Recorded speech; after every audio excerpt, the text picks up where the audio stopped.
Hello, exiles. I hope you are having a splendid Monday here. 3 weeks or so out from the new Path of Exile 2 update. We're getting the hype train really started with the first official Still Sane podcast of the 0.5 cycle with the esteemed, the legendary, the original Diablo 4 guy turned Path of Exile 2 absolute lover, Darth Microtransaction. We will be getting him on in just about an hour here for a podcast about 0.5, amongst other things. The podcasts with DM, they usually get a little spicy, a little wild, but he's always fun to talk to.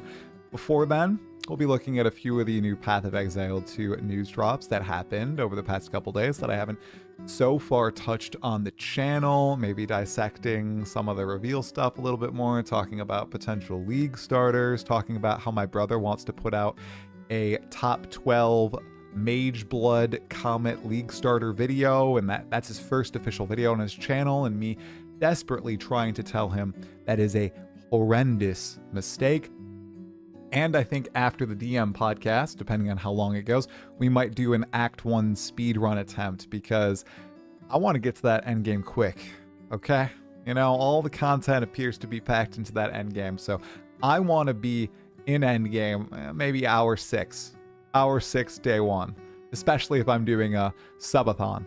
So, welcome in, everybody. Hope you're doing well. We're going to listen to some Claire Obscure. We're going to yap a little bit. We're going to have a good time tonight. I just shoveled 3,000 pounds of sand. Yes, after work. You want to come up here, sweetheart? Come up here. Come on, say hi to chat. Come on. There you go. Say hi. Get higher. Get higher up. Not getting high up enough. Maybe she will. 3,000 pounds of sand. We're putting in a play structure in my backyard. So I had to flatten it all out. Okay. What's happening, Kaltarak? Do I think there's a hidden interaction between Hollow Palm and the new class? Vinicius, I don't think there's hidden interactions. I think there's blatant interactions. What, did I crash? Did I crash on Twitch? Good morning. Good morning. Everything looks good on my end. Hey, Omega Cybers. Oh, I was way too high up. We didn't crash. I was looking at chat from a couple days ago. Hey, level 99 Crick Boss. Yeah, I'm gonna play a Spirit Walker as well. Hey, Astral the Wolf. Hey, yeah, I already said hi to you, Cal. What's happening, man?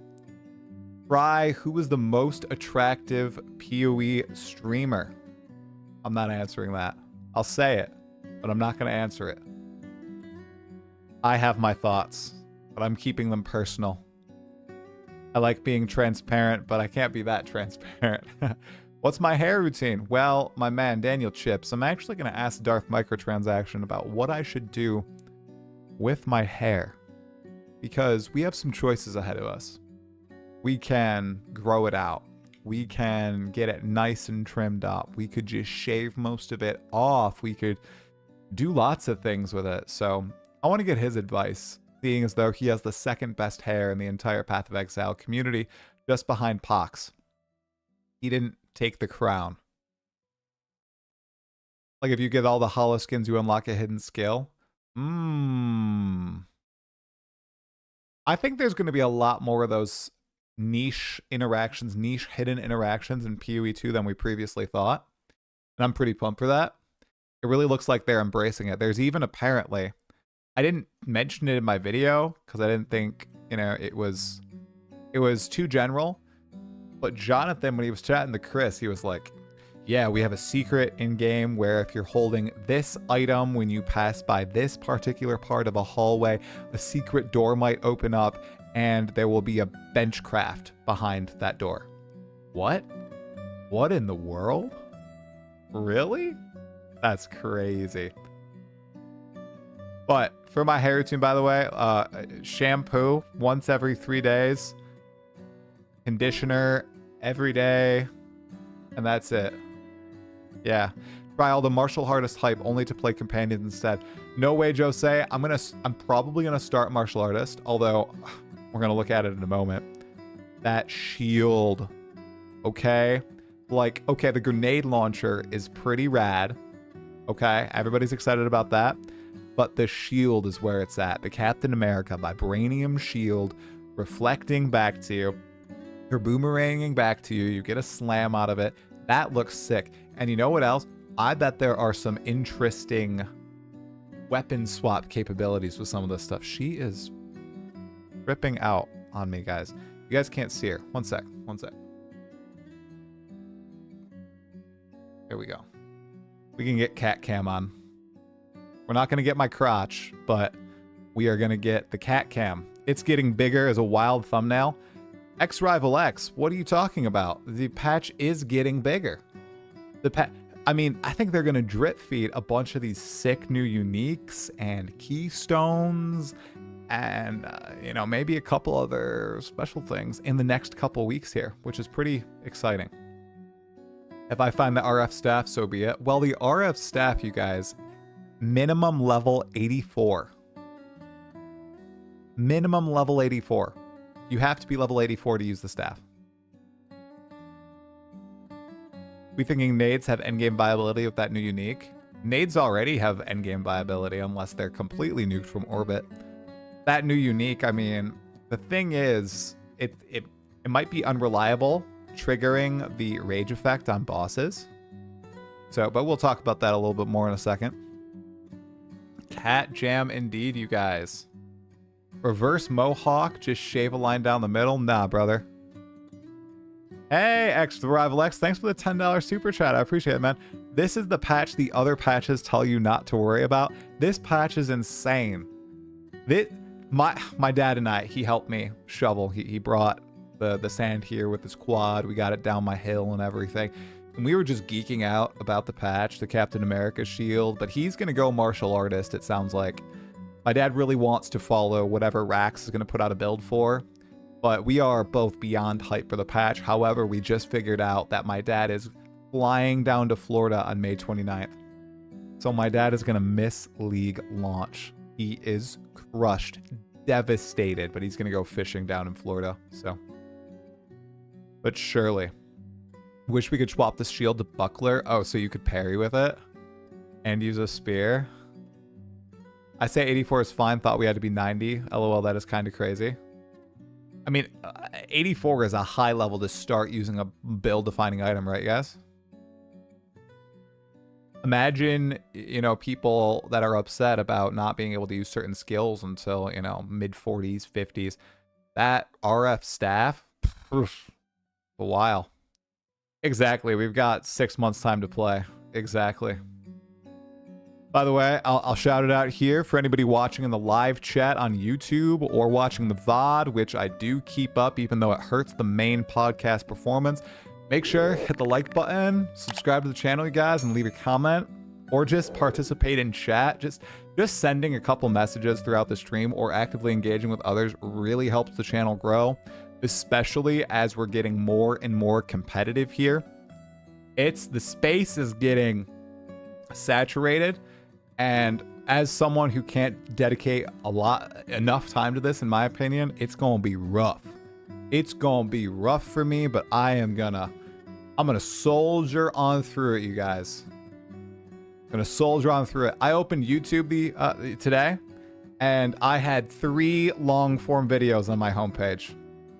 Just thinking about that, you know, for people who don't create videos or, you know what goes into that whole scene, that is 3 total videos on your homepage, and most people get all their videos from their recommended page. That space right there is so coveted, and someone like my guest that's coming on today, DM, he dominates that space, absolutely dominates it. And you know, me as a Path of Exile 2 creator, DM, Dreamcore, Blaze, Misushiro, Dad Rabbit, everybody, they're competing for that spot. In addition to the politics videos you watch, in addition to the Lo-Fi Beats videos you watch, the ASMR stuff that you watch, any other thing that you watch on YouTube, you're competing for that. So it's kind of wild that anybody can even exist on YouTube, honestly. Like, seeing what they're doing with long form stuff especially. Oh my, oh my, oh my. How many total uniques did they show out of the 40? I think 8. You enjoyed the video on my Christian faith. Appreciate it, brother. Yeah, that was good. You mean 3 long videos about PoE? No, Sir Can. I had 3 long form videos and 6 shorts. And only one of the long forms was about PoE. Yo, the Harry G. Thanks for Prime with the 5 months, man. Loving the PoE content. Can't wait for 0.5 and also 1.0 in December. Super hyped, dude. Harry, thanks for the Prime, man. I am very excited as well. I do have some coffee here, though. I do have a little bit of coffee. Because I'm a little tired. IRL, Ara farming dad, fishing in Florida is always better than pixels. Yeah, he's going for red snapper in Florida. Hey, Clan 187, thanks. Appreciate you tuning in here, dude. Yo, Webhead Sato, thank you so much for becoming a member. Appreciate it, man. Welcome to the club. Welcome to the Tryherd. Big patch, baby. Giant patch, baby. I'm also, guys, a little, I really wanted to start martial artist, but the more I'm thinking about it, I might not do martial artist because it's relying on the bells and it's relying on the illusions. I don't know if I want to rely on the bells and illusions, you know? You can go like the channel path. I don't want to do the channel. You can go the bell and unarmed path. That's the path I would go. I don't want to sit there and channel crap. That's not my type of playstyle. All right, the kitty's gone. I can adjust my my camera eventually. I'll just push it out. I'll just push the camera out. There we go. So there's really just that one path for me. So I'm almost thinking like, do I want to go? Do I want to go that? You can walk while channeling now, they said. When did they say that? What interview was that in? Did I totally miss it? No way. Harry, you're thinking of going plant druid for starter. Really enjoyed that one last league, depending on how the nerfs go. Yeah, the other thing is, guys, one of the biggest parts of the patch, we don't even know. And that's all the balance changes ongoing. 2 weeks from now. Whew, you heard it from one of Pals or DM's vids. Oh. Said it in the Ziggy D? I don't even remember that, dude. See, you missed so many things. So many things. Am I going to go vibes or martial artist? Yeah. I'm going to go... I don't know. Honestly, I don't know yet. Somebody asked if I'm interviewing Jonathan or Mark this league. I got confirmation from GGG that I will not be getting an interview this league. And I say that in a very negative light. But that's not how it was at all. They just said they're super busy. They're going to have to skip this league. I was like, all right, that's fine. Thank you so much for responding. I appreciate not being in the dark. You guys rock. Log in. So the next and maybe last known interview is DM and Gazzy. There was the legendary drops one, the Ziggy one, the Destin one, and the Chris Wilson one. Oh, it's way better than them not telling me. Looks like I'm playing the interludes again. Hate GGG. The interludes are not bad, dude. The interludes, I swear, are like an hour 45. Hey, try thinking of playing Expedition 33 before the league launch. Do I want a build guide or can I just wing it? Totally wing it, dude. I winged it and I was able to do it. You should totally play Expedition 33, though. The music is amazing. The story is phenomenal. The characters are entrancing. The graphics are peak. The gameplay is solid, even as a non-turn-based game enjoyer. Expedition 33, just, oof, beautiful. Definitely play it. What am I drinking? I'm drinking coffee with some protein drink spattered within. Yeah, Jonathan did a ton of interviews. They tweeted it afterwards clarifying that you can move slowly. Oh, sick. Okay. Great. Yo! Ultra Turk, 12 months at tier 1. 1 year, baby. Thanks for being subbed for a year. And we have a hype train starting. Beautiful. Hold on to your butts, indeed. Hey, Zen Logic. What's happening, my man? Hope you're doing well. Waiting for patch notes, but GGG really showcased the warrior. They did. They really wanted to highlight the warrior. I dig the interludes, Sir Can. So do I. I hope they get a special rare nodes on the Atlas after they're removed. Like, you can play the interludes or something. That would be interesting. Yeah, I'm doing great, Ultra Turk. I'm doing great. I'm getting juiced up for the podcast. Drinking some coffee. Just shoveled a crap load of sand for the past couple hours after work. I want to try crossbow dodge Spirit Walker. The extra projectiles from the Owl Spirit will go crazy. Oh my. Do the Owl Spirit extra proj count for the grenades? Oh boy. Chrono Shield is where it's at this league, I'm telling you. Hey, that's very Guild Wars 2 of you. Isn't it, Ronak? Try League Starter. Ash, I don't know my League Starter yet. I'm waiting for patch notes, but if I were to start right now, I would go Martial Artist Monk, Hollow Palm Technique, and probably Ice Strike, maybe Tempest Flurry. I literally played Ice Strike Monk in 0.3, but it was so fun. I might also try a Wyvern build, and I want to try Spirit Walker. Hemets, that was an Age of Mythology sub sound. Prostagma? Yeah, I changed up all my sub notifications. I did a lot of Twitch work the past couple weeks in the background. Just preparing. Try, you're going to do a boss pet and also use the staff that summons the White Wolf. A summon build. Hey, Try, it's bad to drink coffee in the evening. Pours my third coffee of the night. Sonny, so right. So right. I know. I know. But it's bad. It's really bad of me to do this. Try, did you already make several monks? I mained monk in 0.1. That was my very first character in Path of Exile 2. I mained monk in 0.3. Yeah. I 2 monks. 2 monks in mid 90s, level 95. Guild Arbiter with both of them. Astral PoE tier 3 for 15 months. Dude, you have no idea how much I appreciate your support, brother. Thank you, Astral. Didn't realize you'd been subbed for 15 months? Okay. Thank you. Is the best way to speedrun the campaign to just use nades? You can speedrun the campaign a lot of different ways, but honestly, the best way to run the campaign is the way that you're going to have the most fun. If speedrunning it is what you want to do, you should also play something, lean into something that you're going to eventually end up playing too. Like, if you're going to do a shape-shifting build, don't like rush, do nades and then revamp everything at the end. Don't do that. You're setting yourself up for failure.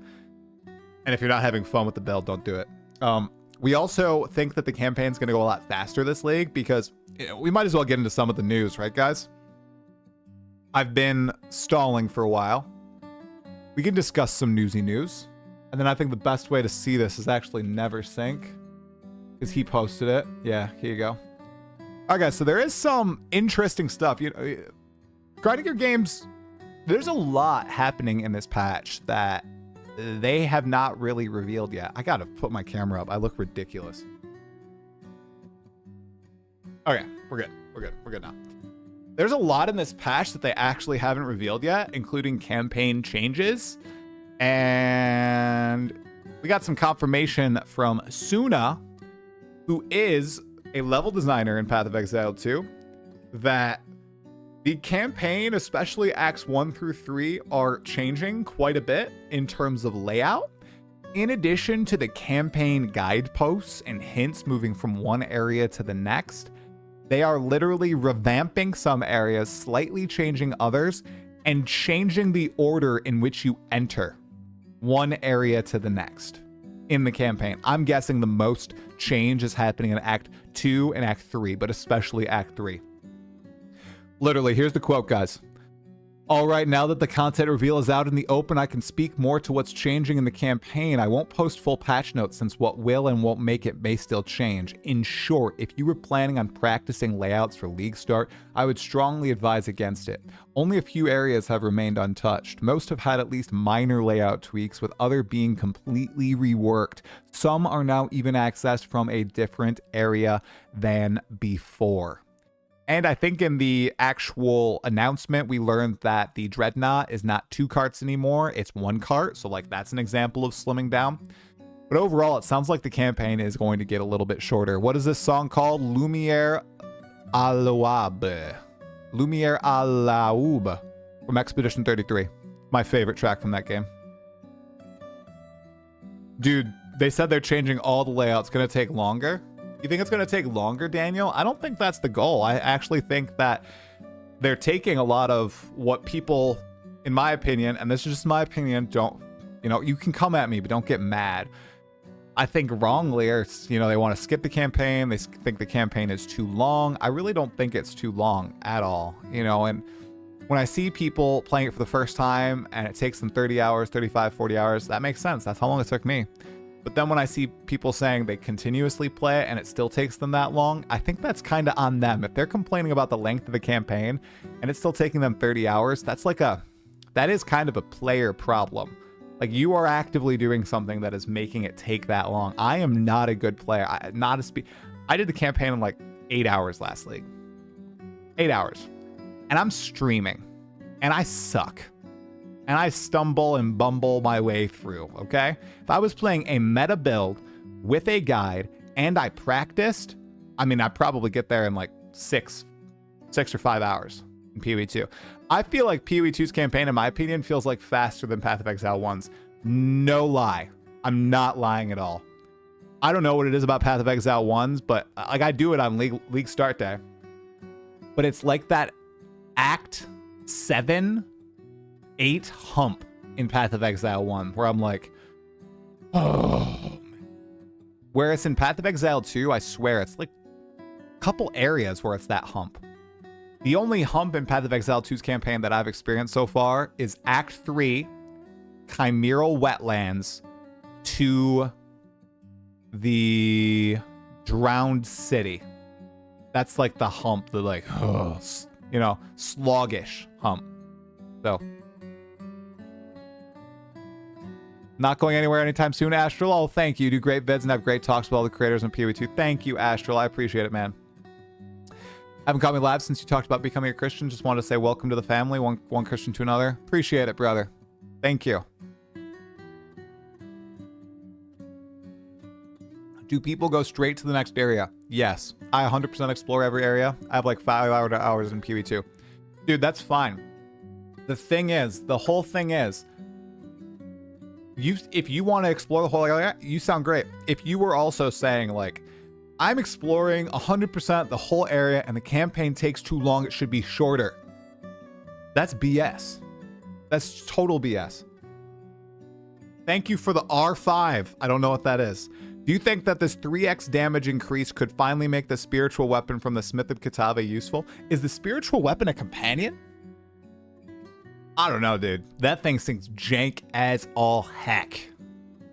Has there ever been a single build with the spiritual weapon, the Shinsair? Thanks for the 5R. The interview is in about 30 minutes. We're just stalling until then, chatting about the news. Try skill issuing the tourist. Dude, I get called a tourist almost more than Kaltarak. It's so funny. It's so funny. Have you been playing the new D4 expansion? If so, what do you think? I really liked it. I enjoyed it. I especially like the end game. I am afraid, no shade to D4, but man, the graphics of PoE2 kind of blow it out of the water, the graphics and animations. But I really enjoyed the story, running through the campaign one time. I like the end game loop with war plans. In my eyes, here's another, flaming hot take. Diablo 4's item system seems more complex than Path of Exile to someone who doesn't play it a lot. You got all these affixes thrown at you in all these different ways to edit your skills, and it's cool that you're constantly upgrading your items, but are they called aspects? The aspects in Diablo 4, like, I don't know which are the best, and I always feel like I have the wrong ones equipped, and I feel like there's almost, in Path of Exile 2, where you rarely get item upgrades from the floor, right? And people are like, I want more item upgrades from the floor.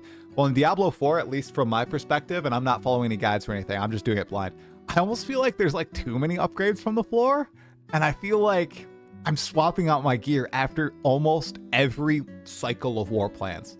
And that's such a different feeling compared to Path of Exile, and I don't know if I like it or dislike it, or, but overall, I'd say I'd give the expansion in the game maybe a 6.5 or 7 out of 10 at this point.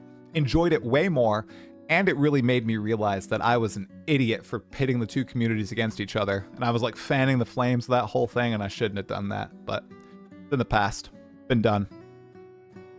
I'm your favorite NPC, Eric Crowther 5451. I appreciate it, brother. Oh my gosh, we have Frosty in the chat. Wait, should I clip farm? Should I clip farm Frosty? Let me make sure my hair is good in case I'm in the next Frosty video. Oh, shoot. Ugh. Let me get these luscious locks going. Let's see. Let's see. Oh, yeah. Diablo 4 Lord of Hatred blows Path of Exile 2 0.5 out of the water. I mean, seriously, this is only the second expansion for Diablo 4, and the content quality is already 100 times that of Path of Exile 2. And Path of Exile 2 is getting its 5th expansion in an early access period in which they have supporter packs, a freaking MTX store, and you had to buy the base game too for $30. That's absurd. The money you get for Diablo 4 is so much better than Path of Exile 2. All right, was that? Man. Oh, that took a lot out of me. Oh my gosh. How many people do you think will believe that is real?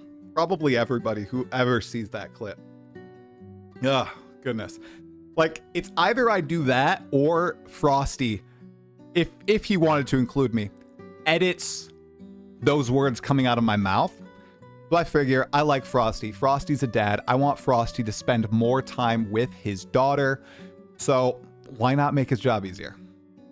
Honestly. So here we go. Could you even imagine a 2-year PoE expansion?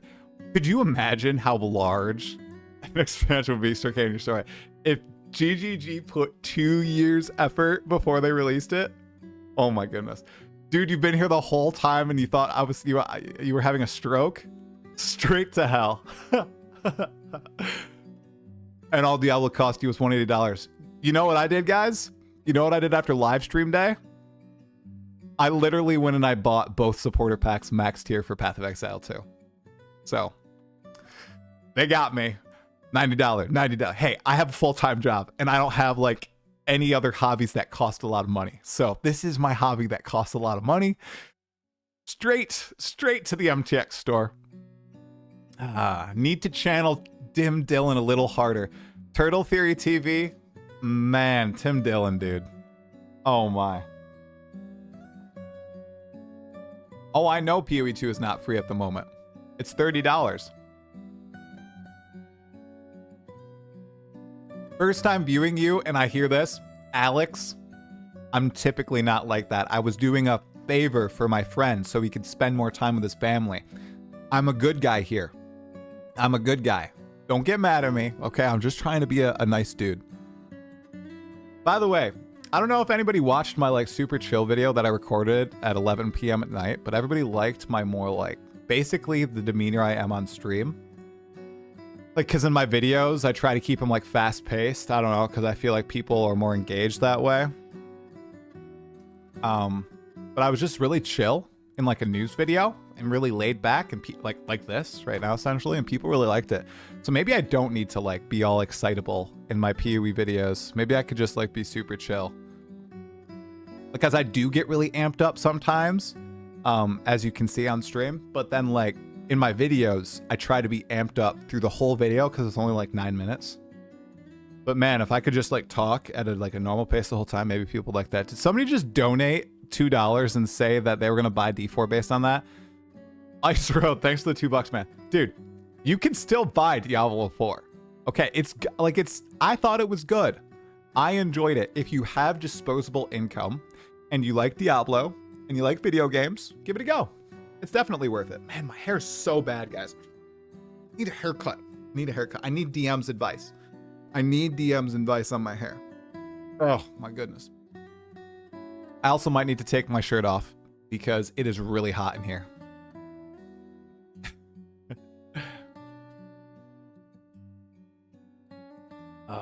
Got to keep it fast-paced for people with no attention span. Well, the thing is, that video did really well. I called you out about the whispering. Yeah, you did. The hanging sign. It was my kids. I mean, but then I kind of stopped the whispering as the video was going on. Like, I got progressively louder, but I didn't wake anybody up. I promised us swords. I'm old, Greg. I literally didn't promise anyone swords. I said I thought it was like a 60% chance of swords, and I literally did think we were going to get swords. I was tricked by the teasers. Kelly got me. But they've never promised us swords. I never said there was going to be swords. Like, this whole sword thing, like, I understand.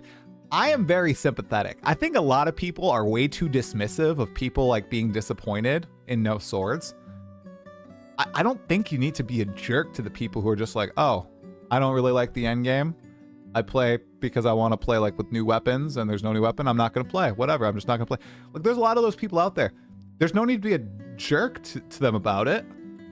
Like, a lot of people probably said that last patch where they're like, no endgame changes, I'm not going to play. Okay, well now those people are ecstatic, and the people who want new playstyle options and really like the druid and talismans this league, they're like, oh, there's no real very new playstyle options. I combat that saying to the people who want swords, like, oh, there's the Spirit Walker, there's the Martial Artist, there's all these unique weapons that are literally adding playstyles to the game, which I think, so good, GGG. But I do understand why people are disappointed.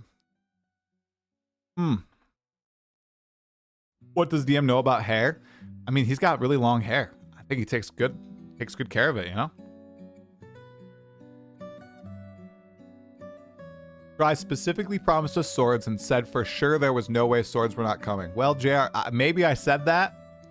And if I said that and you play the full clip, you know, I might be wrong. I have a lot of yapping out there. I don't want to be a jerk to them, but I do wonder what they're going to do when all classes are in the game. Well, Sir Kane, I think it's not necessarily that there's not a new class. It's that there isn't this new specific option that they were really looking forward to. I mean, GGG admitted themselves. They're like, oh, you know, swords, classic fantasy option, classic melee option. They're not in the game. That's bad. Yeah, I think that's probably how a lot of people feel. But I found it really surprising that in the interview that with Chris, that Jonathan said only 40% of people even play back-to-back leagues anyway. That was such a fascinating stat from the interview. And it's even less in Path of Exile 1, but they do come back at later points.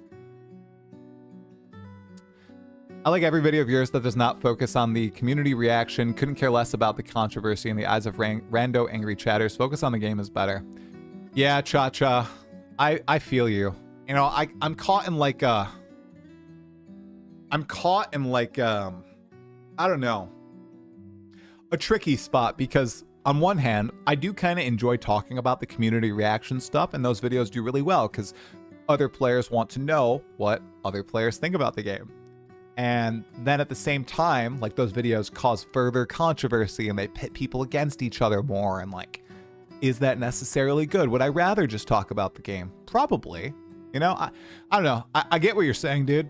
It's a careful line, I think, to tell. Crimson Cast, what's going on, man? I saw you DM me. I have not responded or looked yet, but you have something and you're 100% serious. They hid an Easter egg in the gameplay release and no one has pointed it out. They did this with Trarthan Cannons. I found another one, a huge one. Crimson, what is it? What is it? What's going on? There's something new? Opinion on in-game trade comparing? I think it's awesome. I think in-game trade and being able to plan out your own builds, two of the best things in the update. Try, we can break news right now. What is the news? I have to call you right now. Are you going to troll me? I have the DM pod in 25 minutes. Let me see. I think Crimson Cast is going to troll me. That's okay. I'm sure he won't troll me too hard. Maybe he just wants me to look at the DM. I'm free anytime today if you're around. Yeah, I was working and then I did a whole bunch of sand. Crimson, I can do it during the day tomorrow. No, I already know. It's not happening, dude. No, Crimson. We're not here. I'll tell you on a call. Let me. Crimson Cast is trying to amp you guys up for no reason. I already know what he's gonna say. I'm gonna shoot him down. Where is he? Start voice call.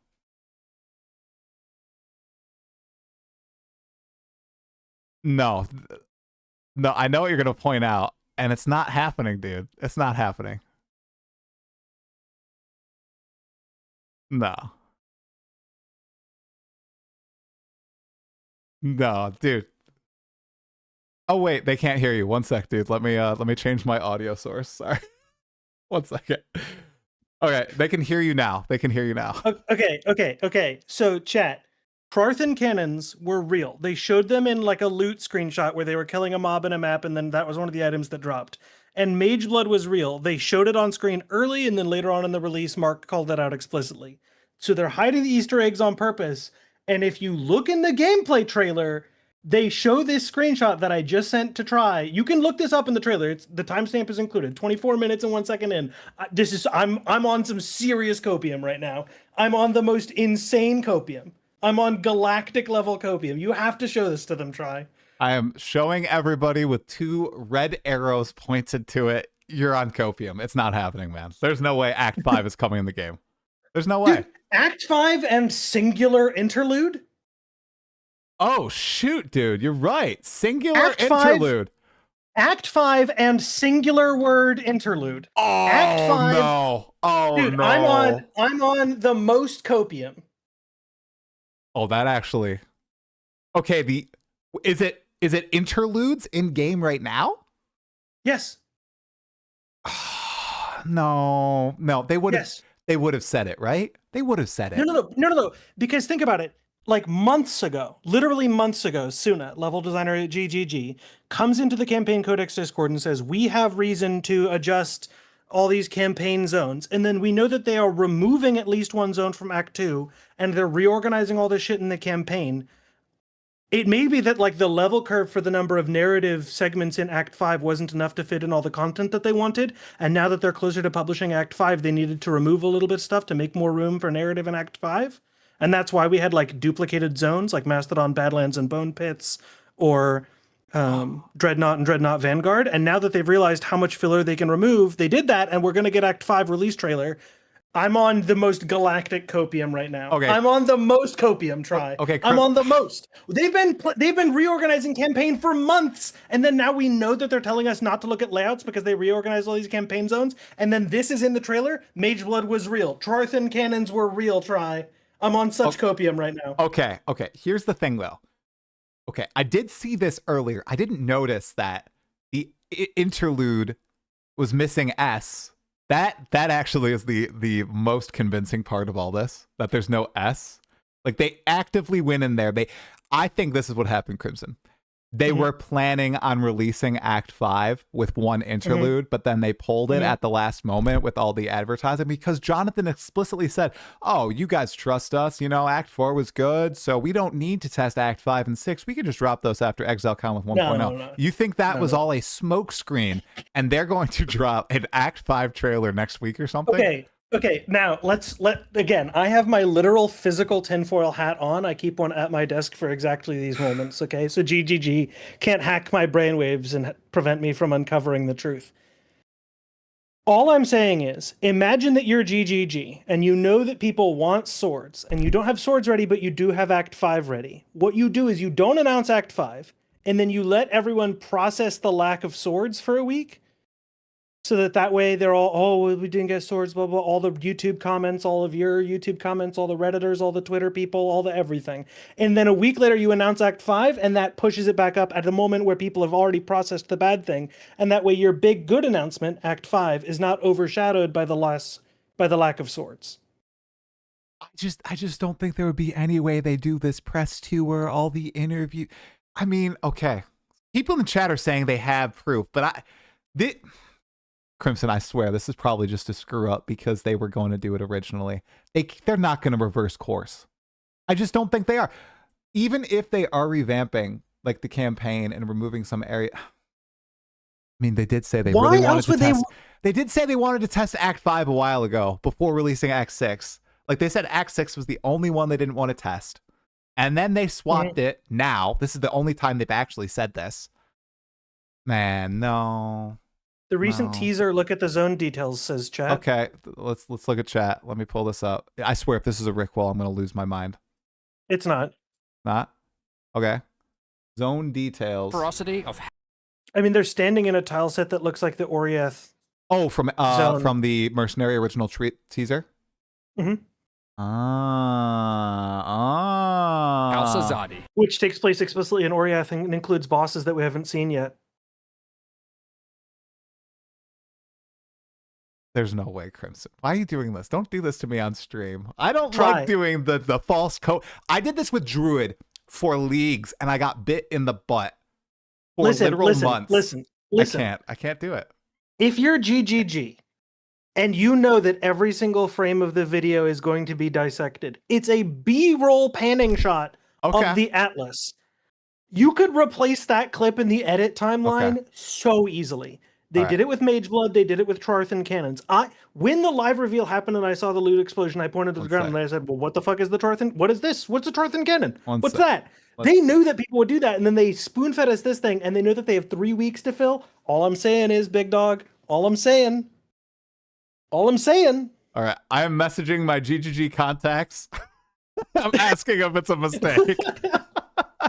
All right, you know what? Fuck it. I'm messaging Suna as well. Fuck it. I'm messaging. Let's see if they respond. They're online. I mean, if that's not a mistake, they would never tell me if it was intentional.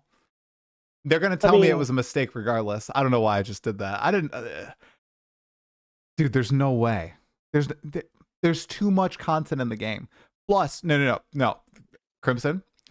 Mm-hmm. They talked about how the reveal stream, like with the interview with Chris Wilson, I think in Legendary Drops, they talked about how important the reveal stream was for new players and whether or not they're deciding to come back into the game or not. Thank you for the Still Sane Exile. And there's no way when they have 500K people on Twitch, 10,000 some people on YouTube, they're not going to put in Act 5 to grab all those casual players who don't give a crap about the end game stuff, right? Right? Because, like, a teaser or a trailer in 2 weeks, it won't go nearly okay, so I haven't looked at this. Okay. I haven't looked at this, but I need to tell you a story. Oh, boy. The day of live reveal, I'm live on Twitch 3 hours before live reveal, holding a warm-up room and chatting with people. And I get a Discord DM from someone that I don't know saying, hey, Crimson, I know that you have a way to contact someone at GGG. There's a problem. There's a leak. And they send me a Google Drive. And I click on the Google Drive, and it has a ton of like press files in it, including a bunch of stuff. I don't look at any of the files. And I go, oh, this is actually the entire presentation. And I do my due diligence, and I stop looking at it, and I send it to all the people I know at GGG. And they reply, thank you for forwarding this, and they delete it. All that I'm saying is there were 3 video files at the top of that Google Drive folder, and I didn't watch them, but there was more than one. So you're saying they already have showcased this stuff to the press. The press is just under embargo. All that I'm saying is, at least in principle, what if there's another GGG live? What if they've already showed it to the press? What if they have a long form? What if they have another long form YouTube video? I'm just saying. There's no way. I'm just saying. Oh my gosh, dude, this carries it so much, Crimson. This lack of interlude right here. Holy. Holy. Why S. Why would they do that? They wouldn't do this. They wouldn't. There's no way you would do that. That's crazy. The lack of an S. Lack of an S. Okay, does it only show it in one shot? Okay, so here I'm going to poke holes in the theory. Now we have to scroll through. Does it only show it in one shot? So this could be like a couple weeks ago when they were planning to release Act 5, but maybe they got vetoed by someone or someone was going on, right? And then they swapped it back to just keep Act 1 through 4, all the interludes, that's it. Like, I wonder, is there a shot of like... Yeah, there's enough. So like, here, I'll include another one in the DM to you just so you can see it. Okay. So here is another one at 29:14. There is one that has... Oh, it just says interlude, though. Oh, my God. Dude, what if they didn't fix... Dude, what if they didn't fix it? They were going to release Act 5. No, I think this just proves... I think it proves that they were going to release Act 5, and then they decided, actually, let's hold it up for launch 1.0. It'll be more hype. We don't need to get it tested. Because, guys, yeah, look, Crimson just sent me this. It's missing the S. It's missing the S. And in game right now, it says interludes. dude. I mean, I'm on some copium right now. There's no way. I think that you were onto something in that it was coming, but they delayed it. They totally delayed it. I think that's what happened. Because can you imagine if we got Act 5 and a complete revamp of the endgame all in one pack? Like, I already thought it might have been a little bit too much. And they themselves even said that. They're like, we probably should have released some of this later or like held a league or something, but we just went all out. Act 5 would have been like they totally could have just popped it. They're totally just going to pop it in 1.0 because if they released Act 5 now, hold up. 1.0 would seem smaller. What? Try Rizeki is typing. No. Try Rizeki is typing. Oh, no. He's going to say it was mistakenly included. That's it. See, I messaged somebody else. I should have messaged him. I'm on such copium right now. Rizeki, by the way, is a community manager at GGG, guys. But there's no way he would tell you. Yeah, so Crimson, keep it on the down low. But Act 5 is coming in 2 weeks. Okay, Button's not supposed to be there, but they accidentally filmed that segment on a dev build. If Act 5 was coming, they would have said so. Boom. There we go. Okay. Take off your tinfoil hat. Okay, my tinfoil hat is off. Rizeki, he's one of the community managers at GGG. Ancestors will remember your actions. Yeah. Rizeki is one of the community managers at GGG. I talked to 2 different community managers for different purposes. The reason I know Rizeki is because he's involved in organizing the races, and I hosted a race. So I have Rizeki's personal information from when we were doing RaceCom stuff. Beautiful that he responded so fast. Oh, thank you so much for the raid, dude. I appreciate it, man. Who just raided me? Somebody just Bantix TV. Thanks for the raid, man. Wait, it never said interludes? Wait a second. Are you giving me false information, Crimson? It's never had the S? No way. No way. Really? Have we been deceived? I'm looking. See, now I have to look it up. PoE2. I swear it said interludes. I could just log into game. I could just log into game and me too. New Atlas. I'm going to go to the New Atlas end game. I'm supposed to be editing a video right now, but now I was scrubbing through. I know. You're going crazy. Clips. Let's see. I was scrubbing through to get clips. It says... Oh, nope. That's from a past patch. Come on, guys. Hey, no, not fake news, guys. I shut it down immediately. I can't get on the copium train. Wait, we gotta get Darth in the call. Ever again. I can never get on the copium train again. Because I'm out here. I said I had my tinfoil hat on to begin with. Yeah, but you were trying to convince me that Act 5 was coming, and I never bought into it. I did for a brief moment when I thought that they removed the S from interludes. But then I walked myself back, a little less insane, and now I'm learning. I don't even think interludes even ever had an S on it. We're on copium. Oh, we're on copium. Goodness. Absolute disaster. Thanks for the follow, you guys. My evidence was one screenshot. This is what stalling week is for, We've got to call all your favorite streamer friends on stream. Stalling week. We do have 3 weeks of stalling as well, which is it's gonna be I'll be back with more insane hypotheses, I'm sure. I'll figure out something else to bait people with. Still It'll be sane, great. Exile. All right, brother. Thanks so much. I'm gonna use the bathroom and get ready. Enjoy your podcast. I'll talk to you later. Crimson. Peace. Talk to you later. All right, guys. Go give let's give a little shout out to Crimson. Crimson's been doing some crazy stuff here. Crimson Cast. Let's see if this is his username. Oh no, I'm supposed to do hashtag shout out Crimson Cast. SO, right? There we go. No, is that not the command? Rip. I'm just bad. I'm just bad at Twitch, guys. Okay, I am gonna go quickly / not. Okay, somebody did it for me. Thank you. Thanks, Mod. Oh, he actually got me for maybe half a second, but the guys, there's no way there's Act 5. Like, they would never do that. Oh, hey, DM, what's happening? Yeah, we are not crazy. We're not crazy. Crimson was crazy. I'm not crazy. Come on. I used to be crazy. I'm not crazy anymore. Thanks, Vladis. Appreciate it, brother. I used to be crazy. I calmed down, after I got the Druid wrong many leagues in a row. Now we're a lot more chill. A lot more chill here at Talkative Try. Where is DM? I think he's in Alaska. I think he is in that place that's far away from where I live, that's next to Russia. Kind of crazy. What would you do next week if PoE puts a surprise? There's no Act 5 Hearsay TV. I don't even want to spread this rumor.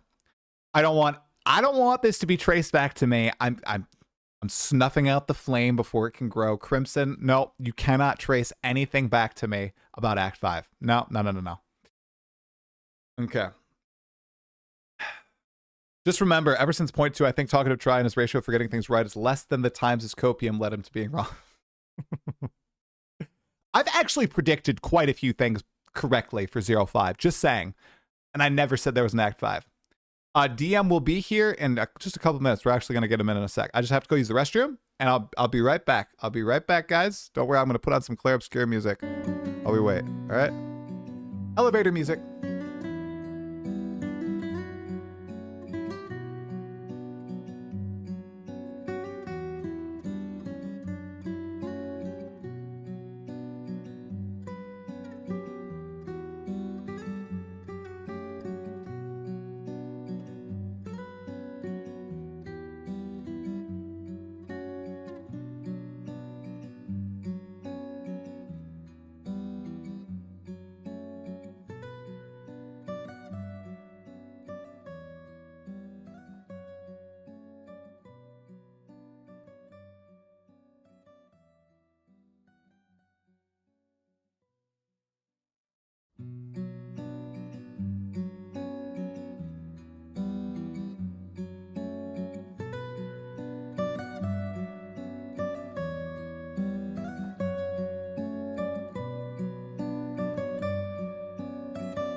Beautiful troll from Darth Microtransaction. So good.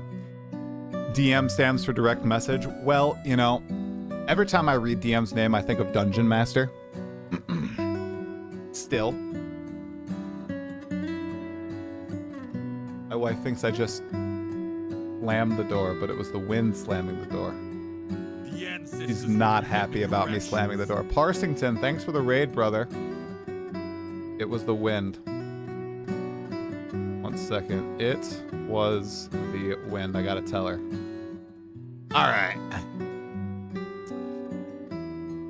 Let's see. Darth is coming. Darth is coming right now. Parsington, thanks for the raid. Appreciate it, man. And thank you, Bantix. I appreciate it. I think DM... Yeah, DM is an MMO gamer now. I think he raids in WoW now, too, again. Yeah, this is the Expedition 33 song. Yep. I can never say the name correctly, but yeah, it's an Expedition 33 one. All right. Let's get him on over here. Let me get the thingy open.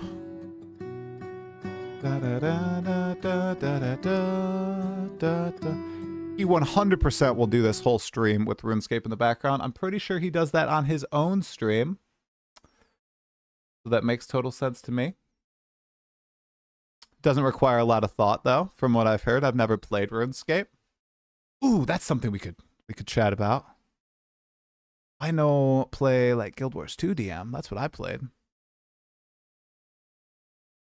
Wow, that was really good, Metroid heads. Really good. I've never seen a better Ligma than that one. All right. Why am I not as energetic? Probably because I shoveled 3,000 pounds of sand after work.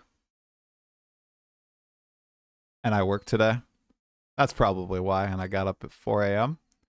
All right, we got everything good to go. Let's turn down the volume, up the volume, turn up the volume. All right, and I will give him a call. Hopefully he answers. See if the man answers. Oh, I got to turn on my virtual cam. All right, virtual cam. All right, see you, Vladis. Appreciate it, brother. Oh, okay. Where's the call button? There it is. There it is. Pop it out.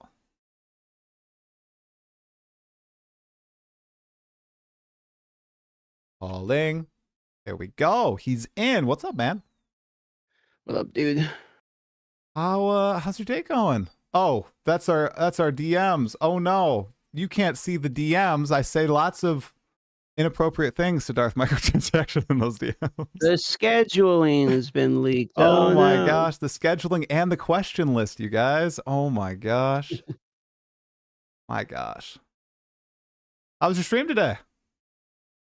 Pretty good. Big chilling. Yeah, you Another got 4 hours down. So we got, what, 3 fucking weeks to go? Or 2 weeks to go, I guess, at this point? just under 3 weeks, right? You got a new private league going, right? Did a lot of people hop into it more than you thought? I saw like GGG up the slots and everything. I think there's about 5,000-ish, something like that. Nice. Single-handedly decent amount. doubling the Path of Exile 2 Steam player numbers. Good work. Oh, you know me, everyone just downloading and buying the game just to have the off chance of playing in the private league. Super, Trading with- hated of all, giga popular. Trading with the DM himself. Chatting with Of the DM course. in global chat. Maybe seeing course. him in Clearfell or something like that.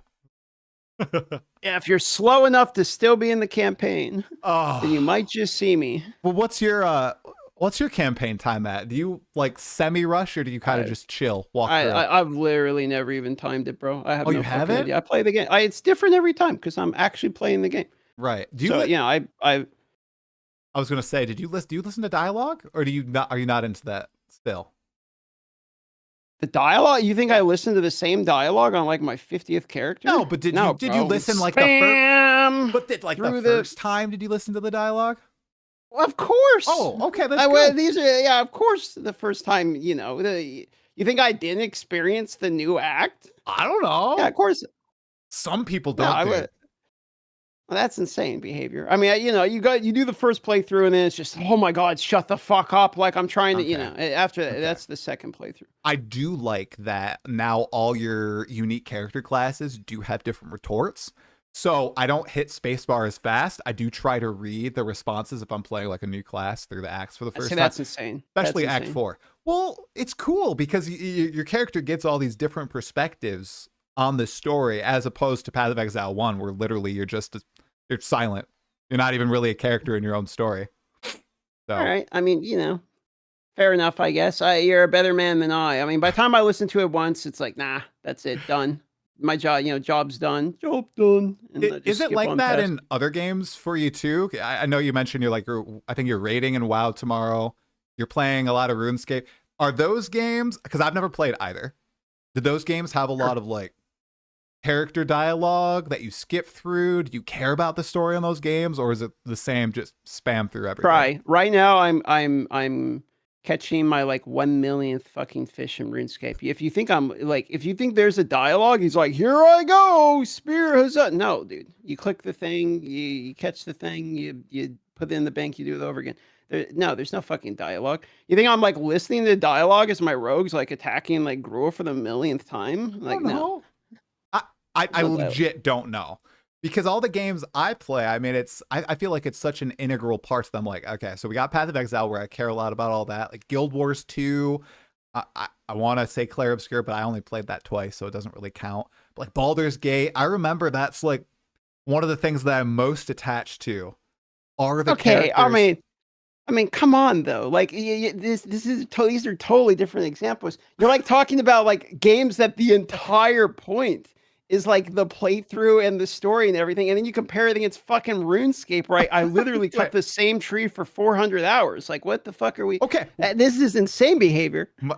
my only exposure to RuneScape is one, Jimbo videos, which he's great. He's very nice. And then Josh Strife Hayes has like praised RuneScape's story and the quest dialogue. The and quests just, are like, great. That's a fair shout. The quests are actually They're really good? good. So Okay. like if you are doing the quests, that's actually a good point. The quests are totally worth like reading and listening to and all that shit. They don't really have voice acting. You're reading that shit. But like the quests are I think like the best quests just in MMOs by like an enormous margin. So like those are totally worth listening to. That's for sure. Okay, yeah, but it's just like the dialogue is kind of just trashed here essentially. Because like with Path of Exile 1, I don't think Path of Exile 2 is in like S tier dialogue, but Like when I think of Path of Exile 1's endgame and like league mechanics, I always go back to the characters. Like I go back to Elva, I go back to Einhar, I go back to Sister Cassia.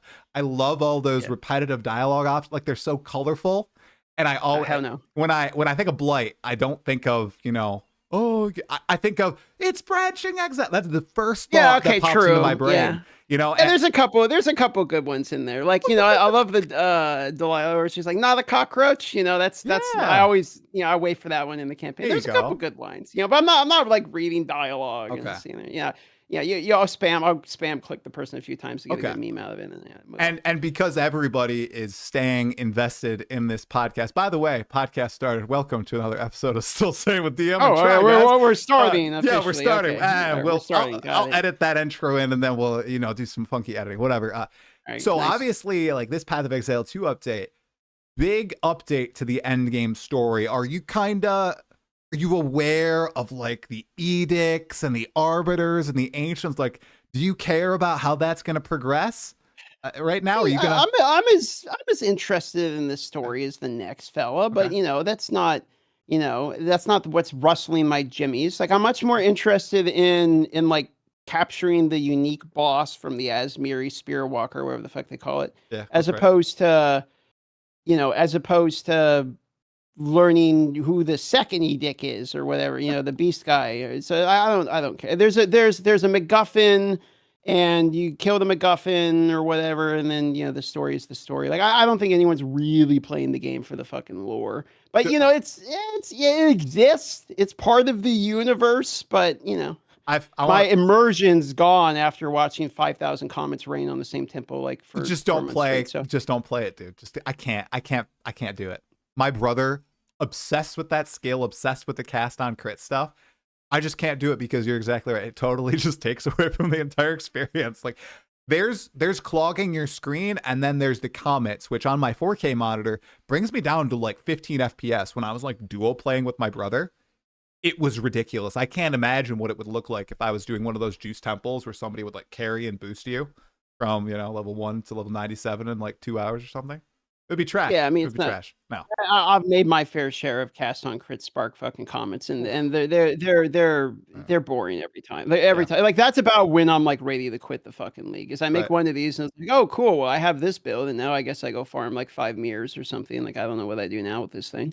Well, that's when you get bored. So I know you said no one's invested in the story of Path of Exile right now, but I'm keen on seeing where that goes in the future, because Grinding Your Games has invested in their narrative team, and they're obviously focusing on trying to tell a more immersive story in the game. Like they hired Kitten Cat Noodle. She's the lore YouTuber essentially for the past decade for Path of Exile. I know that Kane like said his team is growing and he looks over the audio and the narrative, and now the end game has explicit storylines in it. So I really hope that one day, you know, maybe we talk 2 years down the line or something, and you have become a lore hound, and we sit here and we talk about latest storyline in Path of Exile. I'm not saying it's not good, and I'm not saying I don't enjoy it. I'm just saying that's not why people download the game. Right. So it's I'll watch it the first time, but like I'm not gonna, you know, the original question of do I watch it every time? No. Right. I'm trying to build my 12th fucking character in this league. Like Sin needs to shut the fuck up and let me get through this campaign. Like that's what, you know, that's what's happening. But I mean, they're good, you know, they're guys. I like what they're doing, but you know, it's by the time you've done it, you know, a handful of times, like you just don't care anymore. Yeah. Did you hear what we were talking about with the Act 5 and the copium that Crimson was on, that Act 5 is actually coming? And how I said explicitly, Act 5 is not coming in any way, shape, or form, and Grinding Your Games would not slip it in the next week with a trailer. You agree with me? Of course it's not coming. Of course it's not coming. Like it is. If you think Act 5 is coming, like they are saving Swords and the full campaign for 1.0, which will release in December, which is an advertising timeline directly after they pump it full of like, you know, all of the money they're putting into ExileCon. When Grand Theft Auto is done, he's talked about that like a dozen fucking times in interviews. So they're hyping up for December. So they're going to drop everything in December, so everyone blows their load and downloads it, and then when it goes to full release, they have a big number and like, you know, look, 1.0, like they're ramping. They're trying to ramp for a release. Like it's all marketing. 100%. Yeah.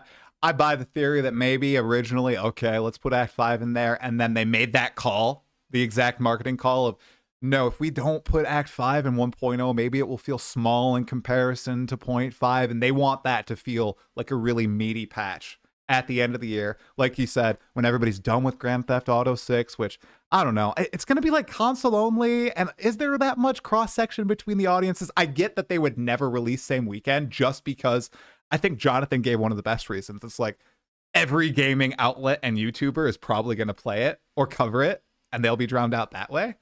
But well, yeah. if you can't release when Grand Theft Auto releases, because if you're trying to purchase advertising spots, all of the people are fucking busy. Like, what if I'm sponsored for Grand Theft Auto? I'm not, obviously I'm going to play PoE either way. I'm PoE guy. But if I was just like a random variety streamer number 27, and I'm on the spreadsheet of like people they're trying to hire to like play the game to pump up the Twitch numbers and get advertising out. Well, sorry guys, I can't play it. Grand Theft Auto's out. Right. Like, Yeah. Like, obviously you have to wait. Yeah.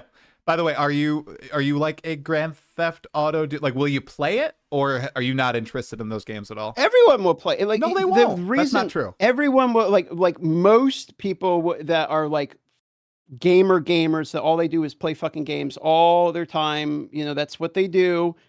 Like, people are going to be interested enough to at least look into Grand Theft Auto. Like, it's one of the biggest games. Now, not everyone is going to go out and buy a fucking console for it. Okay, but like it's going to pull numbers that no other game does. Absolutely. It's one of the things that I kind of agree with Elon Musk on. I think he made a comment about like, oh, why would I play this game? I'm just a criminal or something. I'm kind of like in that camp. I don't know. It just has never appealed to me, the GTA games. You go around, you commit crimes. It's like an open world. Am I wrong about what this game is? Like, that's what you do, right? No, you're just cooked, because like you'll kill millions and millions of people in PoE, but then you have a problem like pointing a gun at a fake NPC inside a gas station. Like, you're insane. Okay. That's what somebody in chat said the other day. But Grand Theft Auto, it's like a fictional version of the United States, or just not even the United States. It's just a fictional version of our world, right? It's not a fantasy. It's like modern day.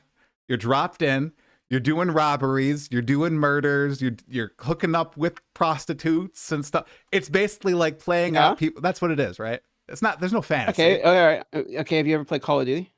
I didn't. I never really liked it. The last time I played Call of Duty was on the Wii, when I had like the gun where you could like point. You like had to aim with the gun. You know how the Wii you like could had the motion stuff. It just. So do you not like anything that mirrors real life that makes you like a bad person?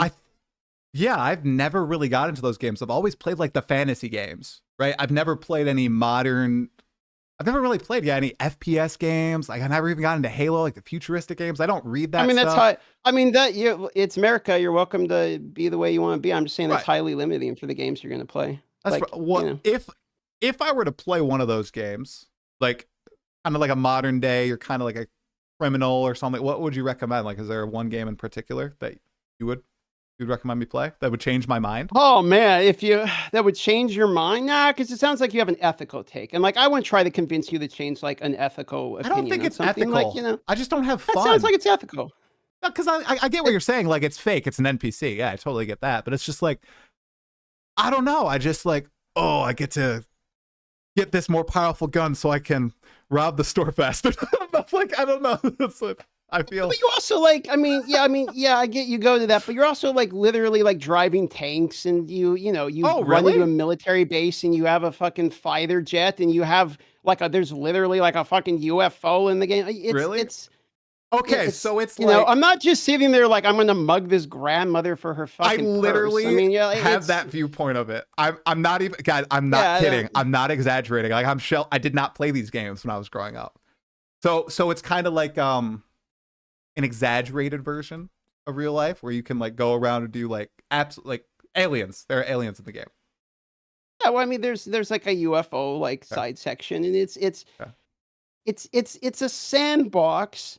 Like, if you're a guy who downloads the game and you spend all your time like just shooting random people alongside the road and like beating up all late, you probably have like some problems.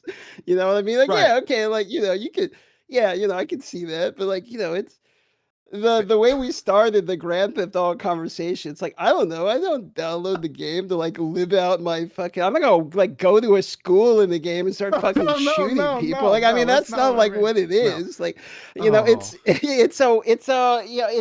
I have it's to. supposed to be fun because it is fucking LA or whatever. You're Right. supposed to be driving like crazy and crashing shit in the buildings. Like it's Right. it's not real. Right. No, I get it. I get it.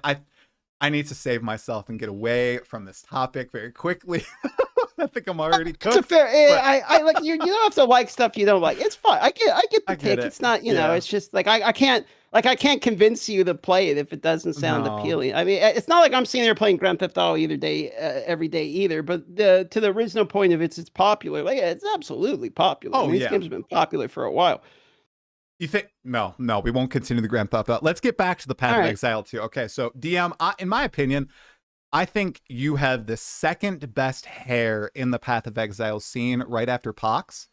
So I've been in a little bit of a Yeah, dilemma Pox. lately. Like my hair is growing out quite a bit, and I don't really know what to do next. I don't know if I should like let it grow out, go to the barber, get like a really nice like $70 haircut. I usually get it cut $15. Maybe just shave it all off. So I'm like, how did you come to growing out your hair? And like, what decision went on with that? And what would you recommend I do with like my hair? Do you think my hair would look good if I grew it out like your hair? Like down to here? Yeah, long hair is just a personal choice, man. Like, I started growing my hair long because I always wanted to grow my hair long. A long time ago, I was in a relationship and she only liked short hair. And then when I broke up with the relationship, like, I'm gonna grow my hair fucking long. I always want my hair long. I'm just like not gonna make a decision based upon what like somebody else tells me that they want me to do. From now on, I'm just gonna do what I want to do. Like, so I'm gonna grow my hair. And I liked my hair being long, so I'm like, I wonder how long it can go. And then here we are. I haven't got my hair cut in 8 years. 8 years? So, Really? Yeah. Wow. Dude, that's a long time. I think I've seen clips of you with short hair. That's like from 8+ years ago? Yeah, that would have been 20, actually probably longer, Wow. actually. Okay. I think I know the ones you're talking about, I think that's like 2016. So that would have been like quite a while ago. So I've never had hair long. I think maybe just an inch longer than my current hair is the longest I've had. What have been like the pros of having longer hair? Like, is it just like you can style it more? It just No you have pro, to do bro. more There's work no with pro. it, or can you It's just? all bad. It's all bad. Like it's all bad? okay. You have straight hair, so probably not as bad for you, honestly. Okay. Like you can probably get away with it. But like having long curly hair is just a fucking. It's just a cock. I mean, it just sucks, dude. It's really just not good. I mean, it's curly, so it gets fucking matted like a dog. And like combing it out, you're literally ripping out by chunks. It's just, Oh, I do not recommend it, dude. so If you're curly. you're like not curling that? That's natural? Yeah, no, That's yeah, I good. don't. That's cool. I wake up. Okay. It's my hair care routine. Well, So it's a problem. I really want to. I think I'm tempted to get the nice haircut because everybody always tells me that that's the way to go. Like everybody at my work, they always get the nice haircut, like the, 30, 40, 50 plus dollar haircut. But I've always gone to like super cuts, and I've always just kind of said, use a one and like shave a little bit, leave a little room to style. And that's the extent of it. But like hair is so important. It's such a big feature on your face that I feel like I need to invest a little bit more into it. Do you like invest in your hair with like nice shampoo at all? I saw some like L'Oreal memes on your latest video, but I didn't get to watch the whole video. Oh, right. Yeah. I found this brand like forever ago called OGX. Okay. That is like really good condition. I can't believe the amount of times I've explained to people my conditioner because this is a very common question. But yeah, I use a conditioner called OGX. Okay. And it actually works really good. And about once every 2 weeks, I'll use like an entire fucking bottle because it takes a shitload. And so it's, I'm basically paying a damn near subscription service to this stuff because of how much you actually have to use. But that's just the way it works. If you don't do it, then like I said, you get literal dreads like quickly and they become painful, like actively painful. So you kind of like it's a mandatory thing at some point. Okay. An entire bottle of conditioner. Yeah, Yeah, that's well, crazy. maybe half, and That's then still you a use another lot. half. But, 'Cause maybe I don't it's- use enough in my hair though, dude, because I swear my conditioner and shampoo will last like 4 months. Like, I only put Yeah, well, you don't have like I have a full 100% Wookiee on my head. Oh. Like you have normal hair. I would lose weight if I cut my hair, significantly. So I'm gonna use a lot. Yeah, you look. I think you look pretty beastly. I just had to ask. Okay, I swear, guys, that's the last non-Path of Exile 2 thing. Moving to some Path of Exile 2 stuff. All right. Somebody asked. It would be kind of fun to get our thoughts on what would be the coolest beast that we would tame for the boss. Is there one that stands out in particular to you? Because I think the list is out, even though it's a little debated. Like Count Geonor Phase 2, I guess, is a beast. Yeah, that'd be cool. That's some. Is it gonna happen? And then Probably. people. Yeah, it's a good question. The obvious one is the monkey. Like everyone's gonna want the monkey. I think he's gonna be dog shit for map clear. Maybe he one shots a boss if you get lucky, but it'll be the monkey. There's actually like kind of not that many. Because the thing about PoE2 is they reuse a lot of the bosses. Mm-hmm. So you have just like 3 different variants of like the same beast. Right. Basically. Yeah, so I think it's only like maybe 10 or 11 bosses in total that you can even do right now. At least for the present. I think personally, I think you're right about the monkey, but I think it's bait. I think just like you think the martial artist is bait, I think the monkey is bait for the Spirit Walker. I think the Devourer might be kind of sick. That's one that I like.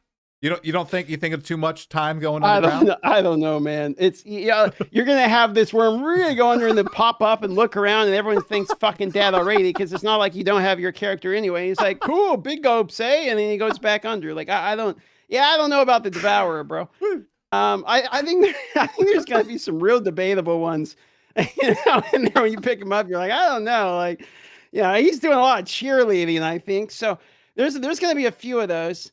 Hopefully there's at least 1 or 2 really crazy ones. I don't think there's any shot at all they let you have Count Gunnar, and I don't think they're going to let you have Yama and some of these ones. Like, the Yama, he does the big circle, and you have to stand in the middle.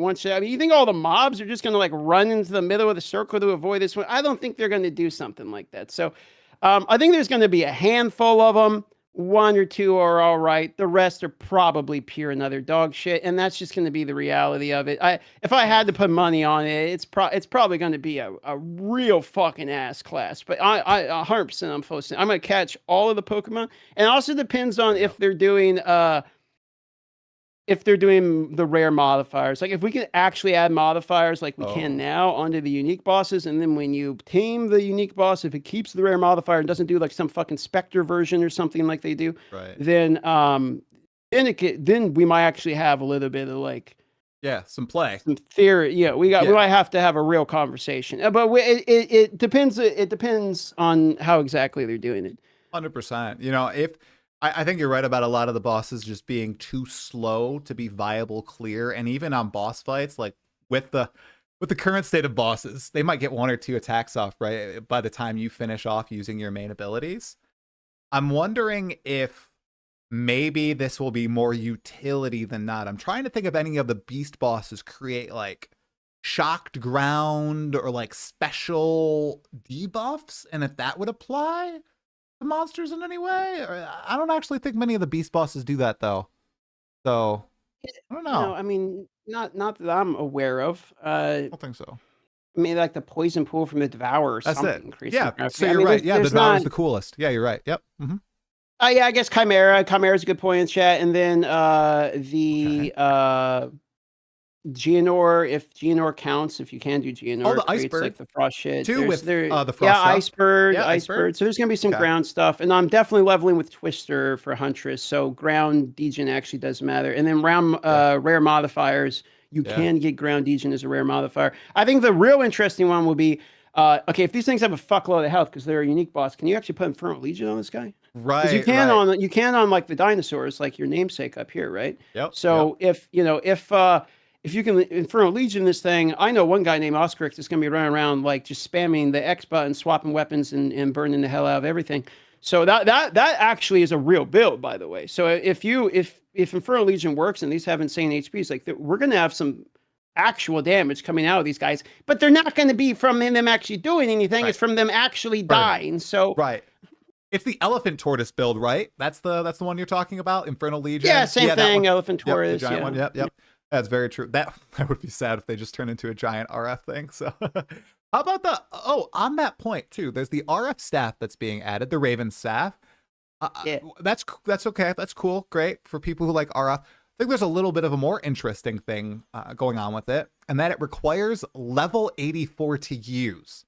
That's obviously a new playstyle that it's kind of unlocking there, inheriting something from Path of Exile 1. What do you think about it being gated behind such a high character level? I think it's character level 84 that you need to be to use it. You a fan of that? That kind of gates it? I don't think it's like that big of a deal. It's an item. It's sense of progression. You know, some of the skills are gated behind levels, but they're core parts of like the weapon, and then you use any weapon. This is like a pinnacle item, and the pinnacle item requires a pinnacle character and unlocks a pinnacle move. You know, like that's kind of the concept of what it's doing here. I don't innately think that's a problem.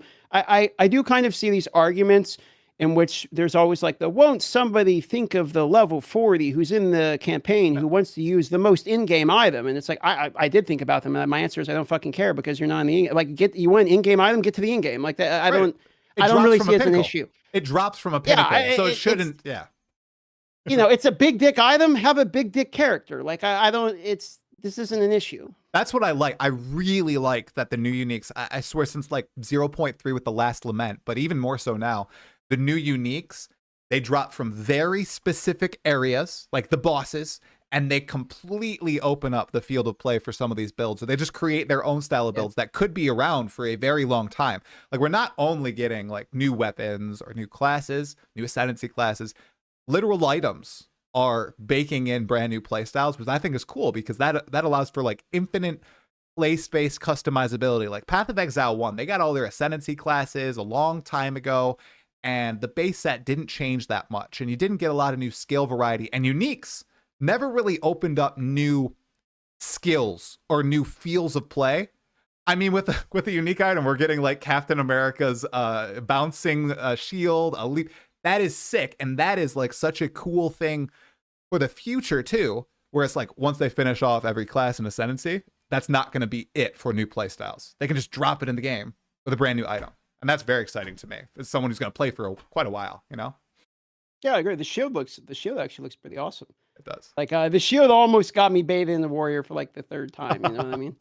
So I hope that we have a few more teasers. We have tons of time. We have 18 days, right? So I mean, we got tons of time. So they'll probably drop another teaser. I think there maybe is a chance that they end up dropping like another ascendancy. Like maybe. You know what I mean? Like they could.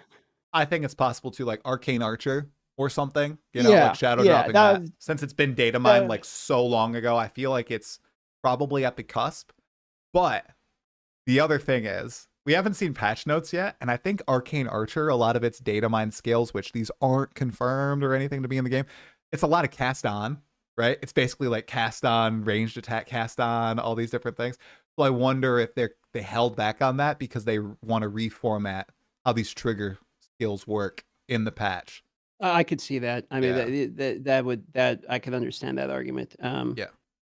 Cast on's definitely not where they're happy with it for sure. So. No, that's the only thing I think that they mentioned by name in the Q&A that they wanted to touch and kind of bring down by a decent degree, which is sensible. I mean, you said it at the start of the pod where it just completely deteriorates your gameplay experience. It makes you not really want to play. Yeah, it kind of does, you know. Yeah. So it's by the time you play it, you know, then you're like, well, now I have this thing that just like destroys everything, and let me go make a worse character so I can keep playing. You know what I mean? It's a little weird. Yeah. We also learned, so it was like a mini teaser from one of the development staff at GGG that the campaign layouts are changing by a good chunk. Nothing is confirmed or set in stone, but Acts 1, 2, and 3 especially are getting some changes to their layouts, and some are just completely getting reworked. And they'll kind of be unrecognizable Love when to we get hear to play it. them. I know, especially for Act 3. Yeah. That's the only like hump in the campaign. Completely Are there agree. any ones that in particular that really stand out to you as you wanting to see change, like an area or two? Yeah, absolutely, brother. So from when you put in, like, you go back to Alva and you put in the big core, okay, and it opens Ground the City. waterways, all the way Oh. up until you enter the portal after you complete the Sun Temple. That section of the game, you could literally delete that section out of the game, and I'm okay with it. But if you're going to look at anything, it's that particular part of the campaign, because it goes from ass to ass to ass to ass to fucking dog shit back to ass again. That whole section is just brutal. So if they're reworking that a bit, shortening it, I would love to see that. You know, it's got not only in layout, but in mobs are annoying too. It's got annoying bosses. Like, it's just not a good section of the campaign. So I would assume that particular section is getting looked at. Yeah, and I know you mentioned the mobs and bosses too. I think in that section, it's the most lacking in terms of bosses too. Like the Matlam Waterways, no boss, right? The Drowned City, no boss. Like, it's like missing content too. I agree, although my slog in the campaign, it's the only hump, I swear, starts in the Chimeral Wetlands. It starts a little bit earlier. It's the 3 zones earlier for me. I don't know why. I always get lost in that zone, dude. And I know it's a V, and I know it's basic, but I get lost every league in the Chimeral Wetlands, and I get so frustrated. Yeah, so it's just Act 3 for me. I think a lot of people also think Act 2 is very, very long and arduous. I always really liked Act 2. I agree with you. I never really got the Act 2 hate. I think Act 2 is fine. Like, I haven't had much of an issue with Act 2. I will say the only time that maybe I felt a little bit of a drag is like the Spires of Deshar, and then you're trying to find your way around there. It can be kind of annoying. It's so you find a samey. staircase. It's so like everything looks identical. I think that's a big part of it, you know? Yeah, and you can shorten it a bit with some gap closing jumps, and then you can kind of jump across, and you can shorten some of it short. But like that part's a little like, I would understand there. But like Act 2 for me feels good. Act 1, I think, Act 1's a 10 out of 10, Act 2 is a 9 out of 10, Act 3 drops down to like a 4 out of 10, and Act 4 is right back up to a 9 out of 10. So for most of the campaign, like I think the campaign is basically fine. And as they add quality of life, that's great. And then Act 3, just like, please do something about it, is kind of where I'm at. Yeah, I'm pumped for the layout changes and the little clues that they intersperse throughout. That's going to be so great for a veteran player. I love that philosophy. It's like, okay, people think the campaign is a slog. We're not going to shorten it. We're not going to put a skip in. But what can we do to kind of massage this anger and this frustration? Okay, let's put some even better flavor in our game, essentially, and add another layer on top that people can master. I love that. Big fan. I'd love to hear if you agree with me or not. Sure. So I think they mentioned, I think Mark said it, that they turned the Vanguard from the caravan from 2 carts to 1. So it's 1 cart leading up to Jamanra. I actually thought, and maybe this is just my memories from 0-1 and 0-2 talking, I thought that was like such a different zone in the game, where it really felt like you were ripping your way through hordes of enemies. It was actually challenging. I remember portaling back. I think even in like 0-4, maybe I portaled back like once, but it was like one of the only zones where I really felt like I was being surrounded and mobbed by enemies, and it was like a tough fight. And now it's been shrunk to 1. I think that kind of takes away from that opening experience of truly fighting through an entire enemy faction and getting to their leader and really feeling the weight of that. I know, the meme. So do you kind of agree, or do you think that it was just too long of a sequence leading up to Jamanra and that Act 2 boss fight? I don't necessarily feel like I have much complaints about the Dreadnought. Like, I kind of like the Dreadnought, but like the layout is like a bit annoying. You know what I mean? Like, it's a lot of hallways and shit, so you can feel a little fatigued by the end of it. Obviously, they have some data somewhere, like showing people don't like it, and they seem very data-driven on these things. So, I'm more interested in like, what are you going to do when you start cutting stuff like that? What are you going to do about the XP? Like, where's the XP coming from? You know what I mean? Because Dreadnought used to like give you 3 levels when you go through Dreadnought, and then they cut it down a bit. You know, it's less now. Yeah. So if we're, by the either way, you still need the XP. So I'm curious how they're handling that section. Maybe like mobs giving more XP in there or something. But yeah, something like that. More magic mobs or something. more rares, bigger density. Oh, that was something else too, DM. Oh, man. I don't know if you want to ask about this because I know you have a chat with the devs coming up. Might already be on your list, but a big thing that Mark mentioned in the 04 Q&A with Siggy was, hey, yeah, we really want to allow people to have this endgame fantasy of more density or more effectiveness, or like higher power mob but less density.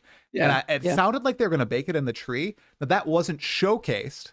And it's very interesting because we allocate the entire tree except for the keystones. So I'm wondering, maybe they're saving it for a teaser. I wonder if there's a keystone on there where it's like, hey, increase monster pack size on your Atlas by 30%, or increase effectiveness by, I don't know if it scales it the same way, but like, okay, let's just say 30%. I wonder if that's still in there or if they're kind of just embracing the... It's a good question. I'm curious as well. I'll be curious now, what do you think about the fact that, you know, you have 400 nodes on the Atlas, but you can get all of them?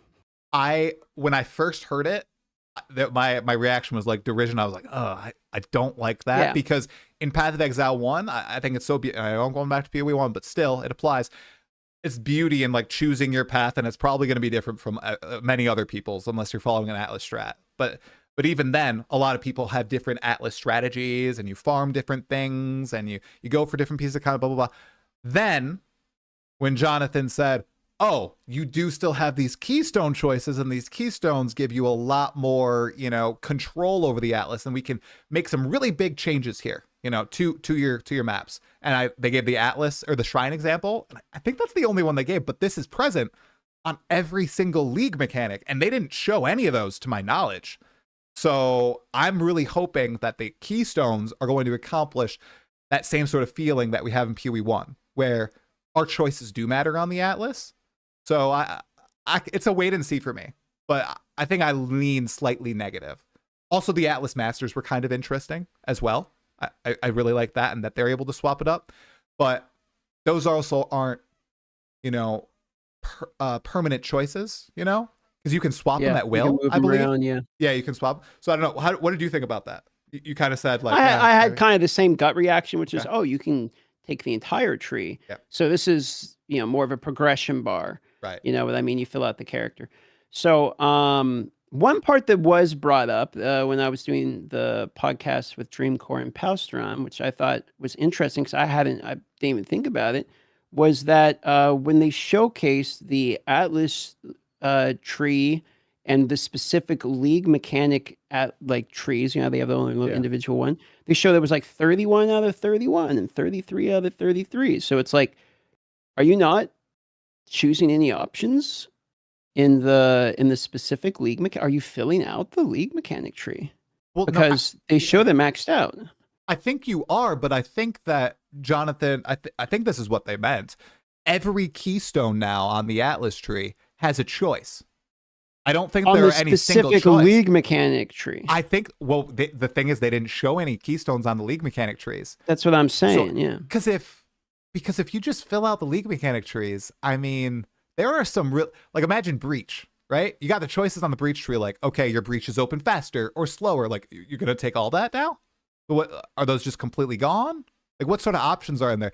That's why I think there have to be choices, because if there's not choices and everybody's leagues are just going to be, you know, uniform. That's kind of what I was wondering. And the chat says that they show the Breach one. Apparently there's a Breach one they showed, but when Pow brought that up, and they was like, I didn't think about that. I thought it would be the type of thing where you like select the different tree. But if that is the case, and all, let's say 33 or whatever of the alpha have individual choices, I mean, it's a fairly large change. I mean, this is significant, like 5 times, you know, or something, the level of choice for the individual mechanic tree. So it'd be kind of wild to see how much that actually matters. Yeah, and the Shrine one, I know it was really simple, but I really like the risk reward, like the buffing the player, buffing the boss. And that's like a big change too. Like getting all the shrines you activated, like a 25% chance of getting all the shrines you activated when you enter the boss room. That's kind of sick. That's crazy, especially if you're underpowered, right? If you have like a crap build and you have really good clear speed but terrible single target DPS, right? And then or buffing the boss, getting a new reward. Like, oh, I just can't wait to see, dude. The update is so big, and I was gonna try hardcore this league because I was like, you know what, Yeah, there saying you the go. game is too easy. There's no way, dude. I'm going soft core Yeah. because I want to play all the end game stuff, and I will die so many times to the new bosses, dude. That's the nice thing about the game. You can start hardcore, go as far as you can, Yeah. keep your character, keep going. Yeah. On that front, new bosses, dude. I mean, gut feeling. Which one do you think looked thematically the coolest out of the 5 big ones we saw? That's a good question. I think I'm inclined to say I like Ting Mizzou. Like very much a Dark Souls 1 style fight. You're in the complete black of the void. You know, he comes out and you fight him in the void. I think that looks pretty cool. Unfortunately, he did completely spoil that boss fight in, I think it was the Destin interview, where he literally talks about all the mechanics and how to kill him and literally everything. So it's kind of like, shit, when I heard that, it's like, well, this one's spoiled. So I would avoid, even though it's a good interview about my friend Destin, I would, if you don't want spoilers, I'd probably avoid that one because he does fully spoil that was the ritual boss. That was the Bodak. Dude, I missed the Destin interview. I listened to it today. I thought I listened to all of them, and then it popped up in my feed, and it showed like I'd watched like a minute of it. I was like, oh, okay, new interview. I listened to it.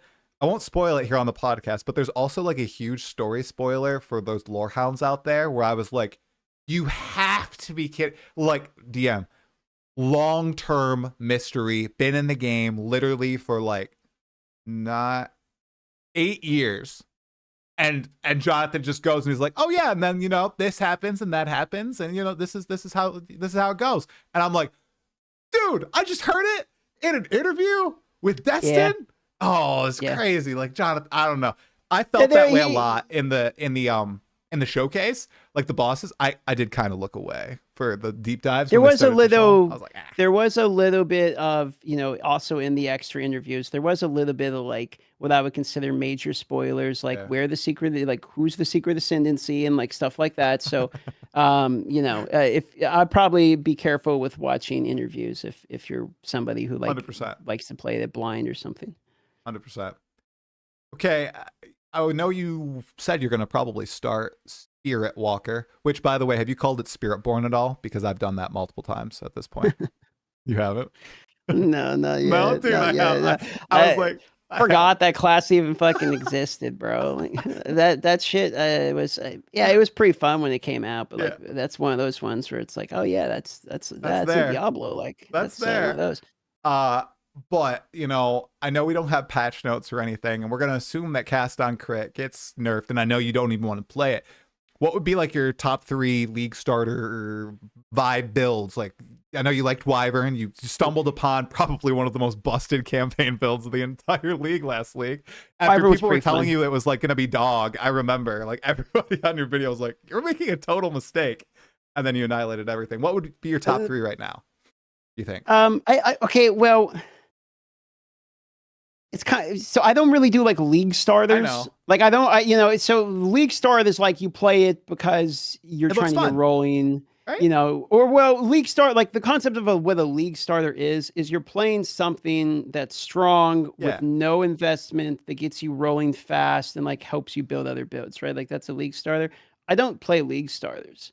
Like I just play what I think's like fun, like I pick a theme or a concept and I just play it. And very often those themes and concepts are like end up being resource intensive and are absolute dog shit league stars. Like the Wyvern got through the campaign fine because Oil Barrage is completely busted. But like Flame Breath is not like something you want a league start. Like you need resources to make that shit actually work. You know what I mean? So in terms of what I would play as a league starter, I don't know. You need patch notes for a league starter. But in terms of what I'm thinking looks fun for like a build, like I can answer that, which is obviously Pokemon Master, number 1. I'm going Pokemon Master. Number 2 is the Captain America Shield Slam, looks fucking awesome. Number 3 is Monk Martial Artist. You got to try it because the gloves look fun and you got the runes and the hollow palm and maybe there's like removing the unique runes and then putting on the whole thing. There's something there, and I guess the channeling you can move while you're doing it. So I still think that looks bait as fuck, but it looks maybe it'd be some fun. And then obviously the Cholua Secret Ascendancy Dreamer or whatnot. I'd probably want to try that too if that ends up being good. But I also want to try something with Abyssal Lich. I haven't done Abyssal Lich at all yet, so I kind of want to try an Abyssal Lich build during the league. So There's a number of them, but 100% it's going to be the Pokemon Master. Catch them all. Do all of the unique bosses until I see which ones are exactly good, not good. Probably do like my tier list of the fun unique bosses or some shit. That's a good one. And then probably move on from there. I know you were saying they're all probably going to be trash, but GGG have to make a couple of them good. I mean, this has got the amount of happiness I saw like in chat and everybody just saying, wow, we're so back when they saw the Crowbell tamed. Like they had to test him and be like, all right, this guy's going to be busted. This guy's going to be mid-tier. I mean, they have to I don't think they can be though. Like I don't think they can be. Like you realize what we're taming is bosses that are designed around our dodge roll abilities. Do they like they're you know what I mean? Like we're taking, but it's not like they're getting our stats. They're not taking our attack speed and shit. Like they're not taking the stats off anything but my main hand weapons. So when I look at this, I'm like, okay, I have the guy that's going to do the red flash slam attack, and then I have these mobs that run at 5,000 fucking miles an hour. They're just like, he's not going to hit. He's going to be like here, and then the mobs are way the fuck over there. I don't know if it can be good. So I haven't like played any companion build yet, but is there a world? Because I know they're minions, right? So companions are minions, minions are companions. But I wonder if there is a world where you can basically play an Aurabot for one of these bosses and beef it up to the umpteenth degree. However, the caveat is exactly what you're saying. I wonder if just like the warrior has base attack time, added attack time, if like the monkey, it's like plus kind of where I'm going at. Yeah. Added attack time to its skill. Like it literally can't get any faster. That'll be really interesting to see. Like I feel like there's going to be a lot of testing that you're going to do as the Pokemon Master. That's why it's like it's either going to be completely fucking just like OP as shit, or it's going to be dog shit. Like that's kind of where it's kind of. I think it's going to be one or the other. I love what you're saying though about like playing Aurabot for your own companion. I think that'll be fun. And I think my plan is if they let you do it, you got the keystone that lets you actually have two of them. Yeah. But it doesn't count for uniques. You only have one unique. Well, then you get one that has a bunch of auras that buffs the other guy. You wear a scepter, and then Bob's your uncle, and you got Tactician has some companion nodes too, right? Tactician can like. Well, I mean, you can't be a tactician if you're playing Spirit Walker. Oh, right? I'm such an idiot. You gotta. Cutting that from the podcast. I just can't. Right out, dude. Right out. Oh. Get it right out of there. Well, where's Cal Torque when you need him? Call this guy a tourist. You know what I mean? Shoot. Oh, I'm screwed. Yeah. But it looks fun. Okay. It looks fun. It does. So I'm gonna play it either way. I'll let you know how good it was. Yeah, because I don't know what I'm starting at. I might do the martial artist to kick it off, but I definitely want to try the Spirit Walker just for the funsies. It looks pretty hype. So I'll see which beast is best eventually. I do hope one other thing is if they add where you can have rare modifiers on the unique mobs, like because the tree's getting changed, so we'll see. But if you can actually like add that still, and we can juice up these guys to have multiple rare modifiers, then what I hope is they change the Tame Beast gem to be tradable, so that what you actually have is you have a market of people that can sell their captured Pokemons. Be like, hey, I have this guy with this modifier, and they have some value to him because you go out and you hunt them, and then you later become a Pokemon trader. There you go. You know what I mean? Okay. Because right now you can't. Is Res Spectre tradable, but Tame Beast is not? I don't know Spectre. I'm not a minion cuck, so I haven't played Spectres. Maybe they are, maybe they're not. Okay. But from my understanding, cool. Tame Beast is like that'd be cool if they're around, tradable. so. What happens right now what popped into my mind right now was, okay, if they inherit rare modifiers, what happens with current companions if they have essence mods? Do those not count as rare mods? Are those like special? Because like, what if you do that? My brain didn't say that again. Oh, like essence modifiers. Do rare monsters currently inherit those? Because what if you get the essence unique map and you get like the monkey trapped in 8 perfect essences? Yeah. I like what you're saying. Yeah, I like that. Yeah, I don't know, man. I mean, we're gonna. I'm there's no way, right? Like, I mean, they're not gonna have you. They're not gonna let you stack this shit, and then you find the one true god monkey. Like, probably not. I would imagine not. But hey, maybe. It's a great idea, though, man. They should let you. Why not? They should let you. That'd be cool. I mean, it would make that map valuable. You're hunting for this perfect one. Yeah. Oh, that'd be so cool. That'd be cool. But it's probably not possible. I'm thinking about. Yeah, I think maybe you should play this shit because you seem to have the brain for it. You got some ideas I haven't even thought of yet. I've been playing a lot of different ARPGs, and I feel like I'm getting like a little bit more into the theory crafter mode for Path of Exile too. So it's happening. I'm not gonna lie, dude. So I'm playing 30 seconds. Diablo 4. I swear, its item system is more complex than Path of Exile 2 because there's so many like what are they called? Like augments or freaking aspects, and there's like every single item I get is a new aspect, and I'm like, oh my gosh, what aspect is better? And I end up just relying on what's the item power and equipping the one with the higher item power. So I don't know. Yeah, I mean, understand that's a PoE2 whole, more. Yeah, that's a whole. We could talk about that if you want, but there's a whole reason why I don't necessarily think it's more complex, and it has to do with the fact that everything's a big fucking modifier of X multipliers. Right. And so you have a multiplier on the multiplier and the multiplier and the Keep multiplier and stacking. the multiplier, and you just stack multipliers. I and saw you your hit till the paladin. Your end. paladin looked pretty busted when I tuned in a little bit a week ago. So Wing Strike's kind of mid, if I'm being quite honest. It's probably like a B C tier, you know. C build. tier. It's actually not that great. I'm hitting very ethical, like 500 billion. And I mean, people are hitting like, 3,000 trillion or what the fuck. I don't know. Rob's probably hitting the infinity symbol again. yeah, that's crazy. That's actually crazy. Okay. I said no more PoE2 stuff, but I'll give the people what they want since this was probably the favorite part of our last podcast. So we had a fast food tier list for a brief moment last time, and I wanted to tell you here in the 9 months since the last podcast or so. It's been 9 months since we've done a podcast. Man, it's been well, no, we did the impromptu one, but like it was 0.3, Yeah. and we did the fast food. I have tried a lot more fast food since then, Okay, just all for right. this moment. That's it. That's the All right. only reason, and I only did like a few of them like once, but. And so what'd you try? What was your take on it then? You did your homework. I did my homework. Try? Okay. So I tried McDonald's breakfast for the first time since I used to go to Cedar Point. Okay. And before we even get into everything else I'm going to spoil, that was probably the best. Like actually, like the McDonald's breakfast, not only does it like taste good, it smells good. It doesn't leave a poor aftertaste in your mouth. And I did not feel like total crap after I ate it. But yeah, you had the McMuffin or the sausage McMuffin? Sausage or McMuffin. Yes. Okay. And it's just Yeah, the incredible. classic, yeah. And my daughters would get the McGriddles. Okay.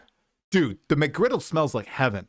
I don't even know. Like, that is some crazy stuff with the syrup on it. Like, I don't think I've ever smelled syrup that good. But McDonald's breakfast, like S tier. I don't know. Is this something that you ever get? Or Yeah. The girlfriend loves McDonald's breakfast. She does? So like It's- we get it. We it's get good. it. I normally don't eat breakfast. I'm not really a breakfast enjoyer. I normally don't eat till like 1 or 2 p.m. or something. Okay. So for me, it's just I'll get up at 8 and I'll eat like once at 1 or 2 p.m. Or if I'm not really that hungry, like 4 p.m. I normally eat like once a day. Oh, okay. So like that's not really like I see don't that. have that very often, but I do really enjoy like the sausage McMuffin. I don't really like egg that much. I like scrambled eggs, Yeah, me too. But like the egg on it, I'm not really like super Okay. into the egg McMuffin. But Okay. I think the sausage McMuffin are good. So like that's McDonald's breakfast is like one of the higher tier fast S foods, tier, for sure. S tier.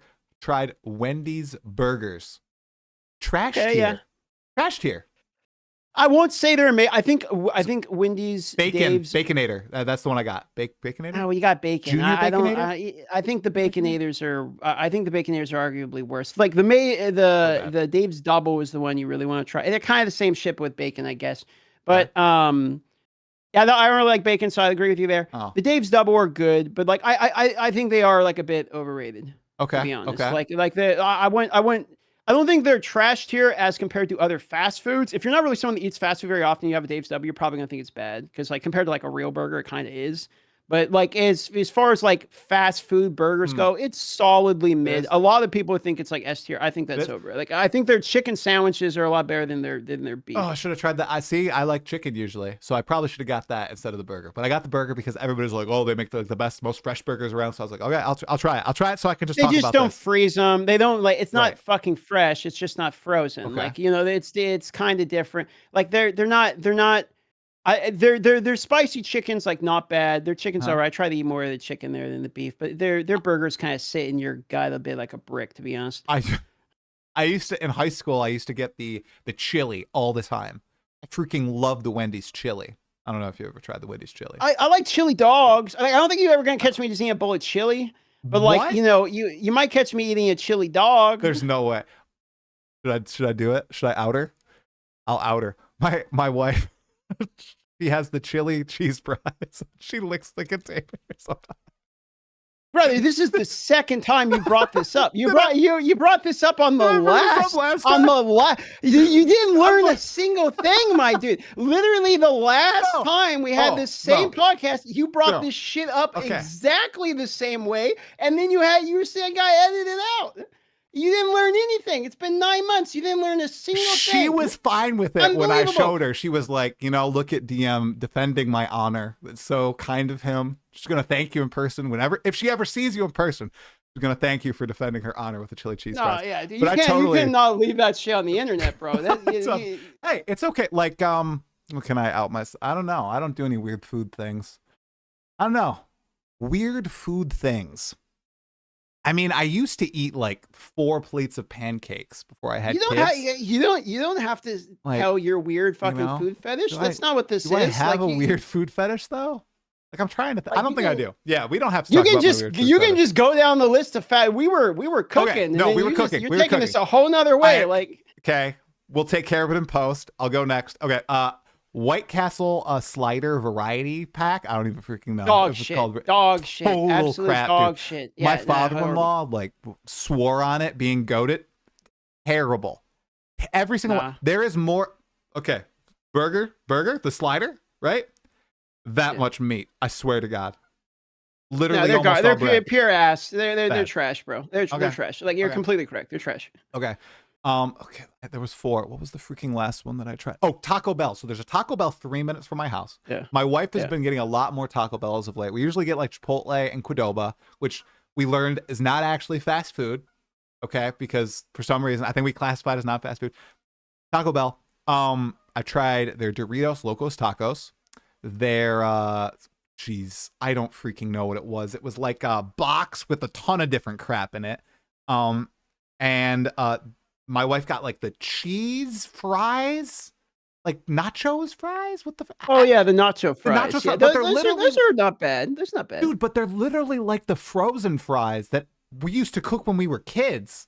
Like out of the like they're like really chunky ones, like the chunk. I don't know. The ones I got were bad, but the Doritos. I mean, you don't go to Taco Bell for French fries, but they are.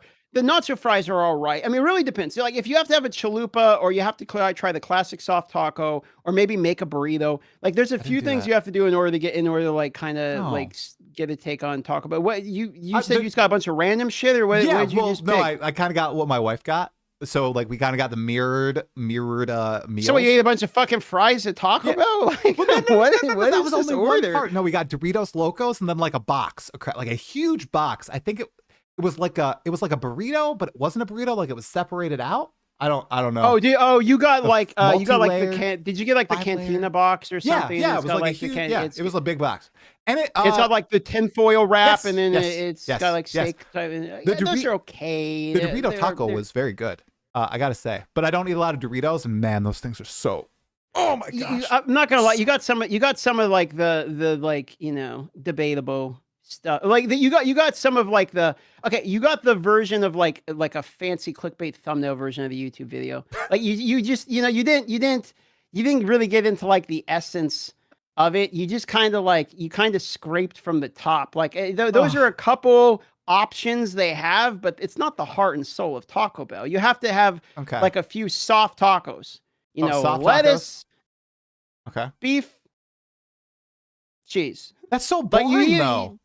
But that's where it's to go? That's the burger of Taco Bell. Like, you went to Taco Bell and you got might as well eat, open up the fucking ketchup and drink that. I mean, you just ate random shit. Say that we do this again in another several months, whatever. What would you recommend? I will type it. What would you recommend fast food wise? I try like 3 things and I'll That's give it. These are all the things you tried. You haven't tried other stuff No, yet? I don't eat a lot of fast food. I usually. Okay, I mean, fair enough. Good for you. But I did try because I was like, I literally have nothing. I don't think I had tried any of those before. Okay. Double roast beef from Arby's. And I'm not saying that you have to try these because these are like the best. They're not. I'm giving you the staples. So at least you can hold a conversation with somebody about fast food, right? Because so you got to get right. This will help you out. So get the double roast beef from Arby's. Get a spicy chicken sandwich from Wendy's with a chocolate frosty, because the frosty, and then get the fries and then dip the fries in the frosty. So you actually have the real experience. Next time you go to Taco Bell, just get some soft tacos and get the chalupa, okay, with steak. And then that's your Taco Bell order, and get Baja Blast. If you don't get Baja Blast, you didn't have Taco Bell. All right? Seen an That's like Asmongold video where he's testing the Baja Blast. Baja Blast is more like in everybody's house. I mean, that's like, here's the thing. If you were going to go to like the store and buy soda, 0 times are you buying Baja Blast. You're probably like, this shit sucks. But when you go to Taco Bell, you have to get Baja Blast because it's like, you know, you're religious, right? So, you know, when you like, you have tithe and you like crack the bread and like drink, you know, the juice and all that, that's what you're doing. You're atoning for your sins by going to Taco Bell and drinking the Baja Blast. That's basically the same thing. So you need to do that. By the way, DM, I'm texting my wife these so I remember them, right? And she said, "Are you kidding me? Do you want me to pick this up right now?" No. Okay, absolutely. That's your meal today. You're welcome. Don't feed it to your kids. It's poison. But you know, you gotta try it. Oh, okay. What was the what do you mean our Wendy's closed and it's out of business? Oh, that sucks. Well, rip that. Okay, Baja Blast from Taco Bell. Okay. Yeah, the Baja Blast also. So you got the Arby's, you got the spicy chicken, you got the Baja Blast with the chalupa with the steak, okay? Chalupa. And then from there, like, you probably want a Big Mac from McDonald's so you can understand like kind of the like OG burger, basically. Like the Big Mac's a staple. I mean, it tastes like it looks, okay? But like that is kind of like, you know, you can have or you can go double quarter pounder. If you really don't want the Big Mac, you can go double quarter pounder. Double quarter pounder is probably better anyway. But the Big Mac's like, you know, it's a staple. Chat's saying quarter pounder's better.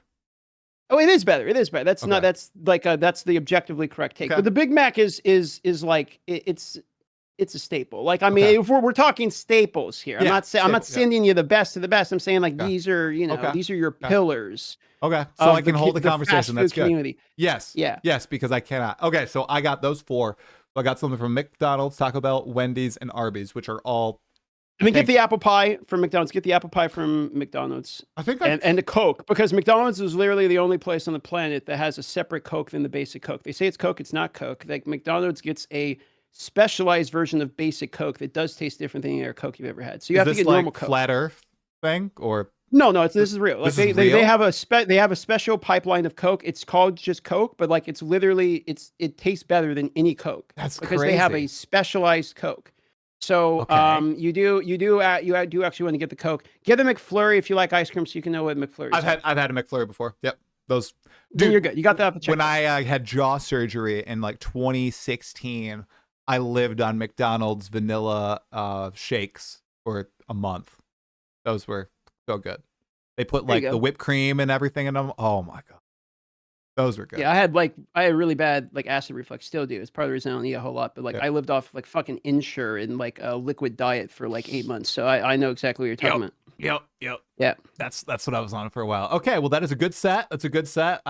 I did this for you. So I knew I needed to try some because I felt. That's good. That's good. You know what? But I was like, I appreciate the effort you made into doing your homework. And when we do this again, then I want you to have to have completed that list. All right. No, I'll do it. I'll do it 100%. My wife will be totally fine with it. Just not right now. She doesn't want to pick it up right now. She's not feeling it. And on the third podcast, you can't mention your wife like fucking licking the bottom. No, I can't do that. Like, I won't you're do done that. With it. You got that. Your quota's out of the way. Literally, I will remember because I do remember doing that. Now, as I was saying it, and you had that reaction, I was like, "Oh my gosh, I've already told him. I can't recall." Twice in a row. I mean, like at this point, I figure there's a fucking like a group text going out where you're just blasting everybody with this information. No, this is only for a podcast with DM when we're talking about fast food. It just doesn't come up otherwise. So, but. Okay. Quick swap back to the PoE2 stuff. We have a long time before launch, and I think we've talked about a couple unique topics, and I don't want to do everything to death again because I'm sure people will be yapping about the same things over and over. But I just wanted to get your highlight of the entire release right now. Is there any one standout thing that they've showcased either during the reveal, something they said in one of these dev interviews, or in one of the teasers that really just stood out to you as being like, oh yeah, I'm pumped for that and that in particular? Well, I mean, obviously the Spear Walker, I Is think, is that like the one of the coolest things the they've Pokemon ever Master? added. Okay, but like that's like the one, like I've already said, Yeah. that's the free one. So I'll give you Okay. another one. I think it's the search, like this, like actually being able to search on the Infinite Atlas. I literally have been asking them for this like over and over and over again. It was day one, literally the first day of playing the game when I got to in game. I asked for this. So the fact that we actually have that now is like crucially important in my opinion. Honestly, I don't know what took so long to get there. Maybe the way they reworked the Infinite Atlas and makes it where it's. I know when I talked to them previously about why there was an issue, it had something to do with like processing bandwidth. There was some like technical problem with why it hadn't been implemented already, and that they wanted to make it come. But I've been asking for this for like fucking forever. So like I got to give props where props are due. Like thank you for adding the search feature. That's really nice, highly necessary. That'd probably be like, it's a small quality of life thing, but I think it's actually a pretty big deal. And the implementation, I mean, it's better than I expected it to be, because like if you search for something in the passive tree right now, it's like a small highlight, but the Atlas, like they dark out all the nodes that aren't exactly what you're searching for. So like the contrast between what you want and what you don't want is really great. So it's good. Props to them finally adding that. Hearing like Jonathan talk about the technical creation of the Atlas and like the nodes when he was talking about the ocean with Chris, this stuff is like black magic to me. I swear, listening to them discuss it, that was insane. And these are like the conversations that they have like every day, I presume, you know, with the designers.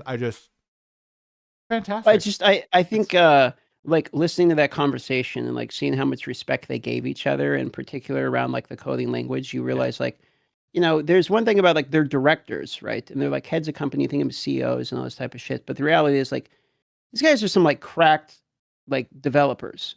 You know what I mean? Outside, like you don't really, because they're so forward facing and PR facing at this point, you kind of think of them as, you know, a company man, but it's like these guys are actually like insane at like programming the fucking game too. You know what I mean? So like that was a nice conversation because that was kind of, they got more into that side of things. You don't really hear about that often. 100%. It came like right after the Chris video where he was talking about how he started coding and his grandma kind of got him into it and everything. And he told the story of, I think, first meeting Jonathan. Like he thought he was kind of not a big shot, but he's like, hey, I've been coding for 7 years. I'm like 17 in high school. I'm good. And he walks in the computer lab and he sees Jonathan, you know, plodding away at the computer way better than he ever, like that. I don't know. That was so wholesome to hear it. And yeah, it was just good to see that actually happen. You know, it's good. It was good to see them like chat and all that, because I think there's this weird like, maybe you noticed it too, but like there's this weird thing where people think there's like this animosity or some shit, and Chris didn't just like get tired of running a fucking company, you know? And it's like, no, not at all. You know, they're yapping about the game still, like you know. Yeah, he's gonna be at ExileCon too. Maybe he's gonna be wearing a monster shirt or something. I mean, they're obviously, you know, still on good terms. So it was all kind of a fake animosity that people have kind of thrown at him. So yeah, people are just making shit up. They like to do that. Speaking of like ExileCon, obviously you're going, right? Yeah, we're doing the dinner thing and all that. Yeah, that'll be really fun. That'll be good. Maybe we'll finally get to talk for more than like 30 seconds, passing ships in the night and passing everything. the hallway. Yeah. Long flight for anybody who might be going. What did you do when you flew to New Zealand for that first time from Alaska? Did you just sleep the entire time, or I was thinking about getting like a Steam Deck or something for the flight, or is that kind of insanity? That's a good idea. That's a good idea. So I don't want to like you know, the flights are paid for and it's nice to be invited. So like I'm not really like trying to, you know, complain or anything, but it is a brutal flight is where I'm going with this. So like if you're, you know, for me it's about 30 hours of travel including layovers, etc. So like this is, you know, we're talking long periods of time.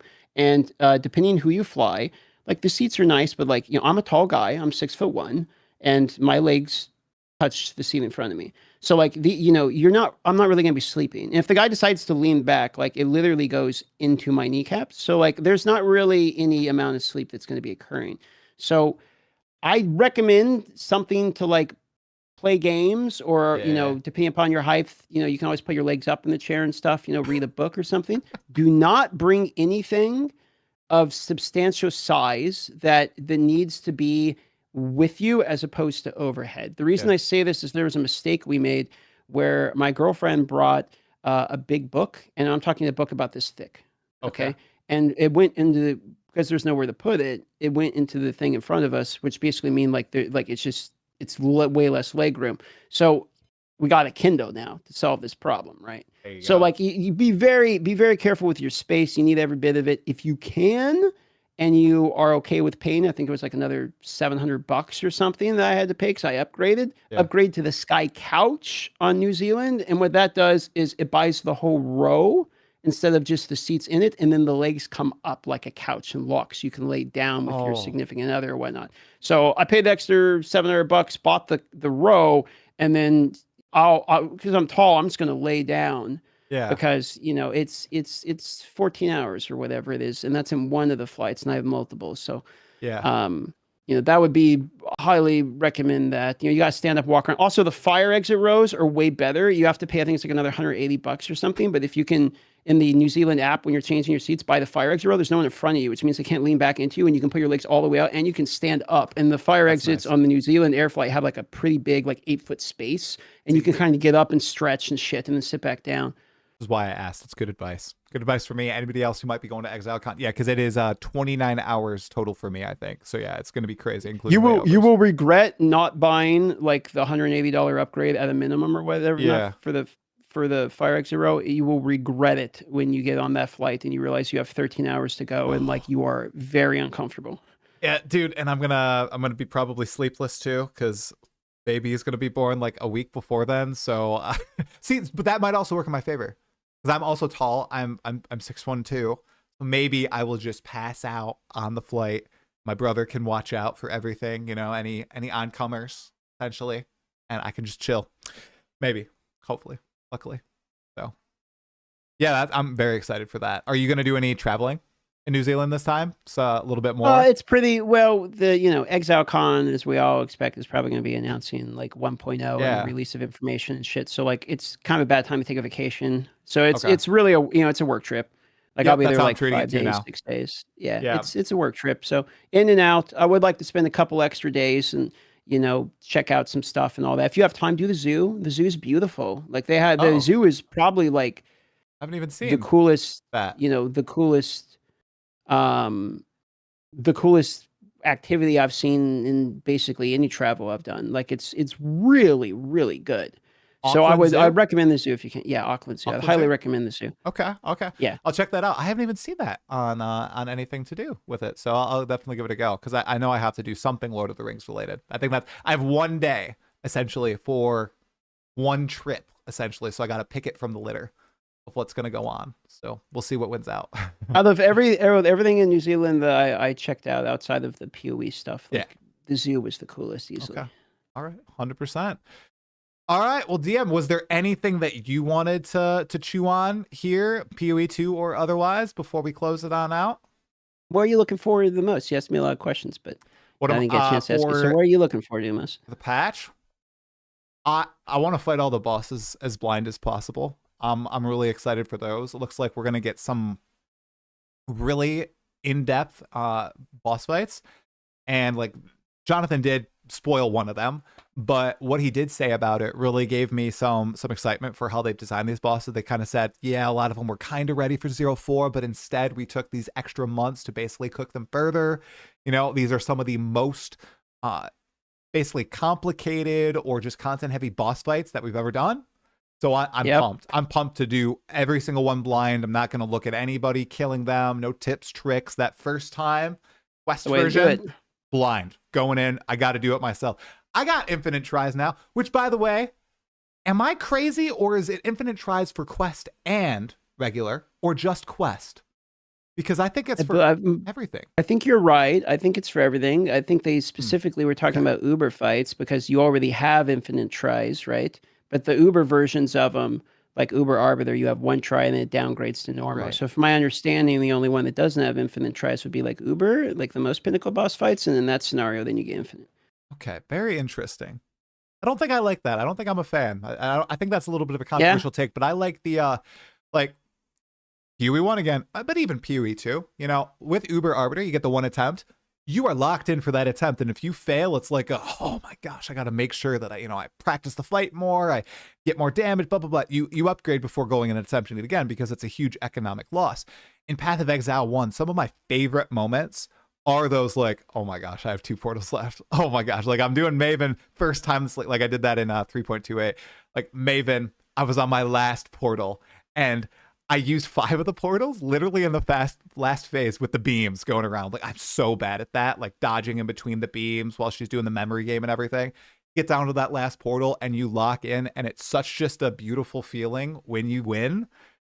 I think it's worthwhile having the limited attempts in there for me personally, but I think a lot of people get frustrated. That's a fair take. Like I'm a bit wondering where I sit on this one as well, but I do understand their argument of like, because you only have one take, it makes you where you over prepare or don't want to do it, and then you go in and one shot the boss, and then it's not really much of a fight, as opposed to going in and like struggling to like get it down. So like I thought that was a pretty, when they said that, I'm like, because I had the same reaction as you did. I'm like, well, maybe it's a bit of one of those moments. It's an Uber fight. Maybe, sweating it out a little bit's okay. But then when they made that point, I was like, you know what? That's a fair point. Because like I do actually do that myself. Like I don't think when I was doing SSF and stuff, it's like I don't think I want to go into Uber Arbiter unless I know for a fact this fucker's dying. You know what I mean? Yeah. So I kind of understood the argument a bit.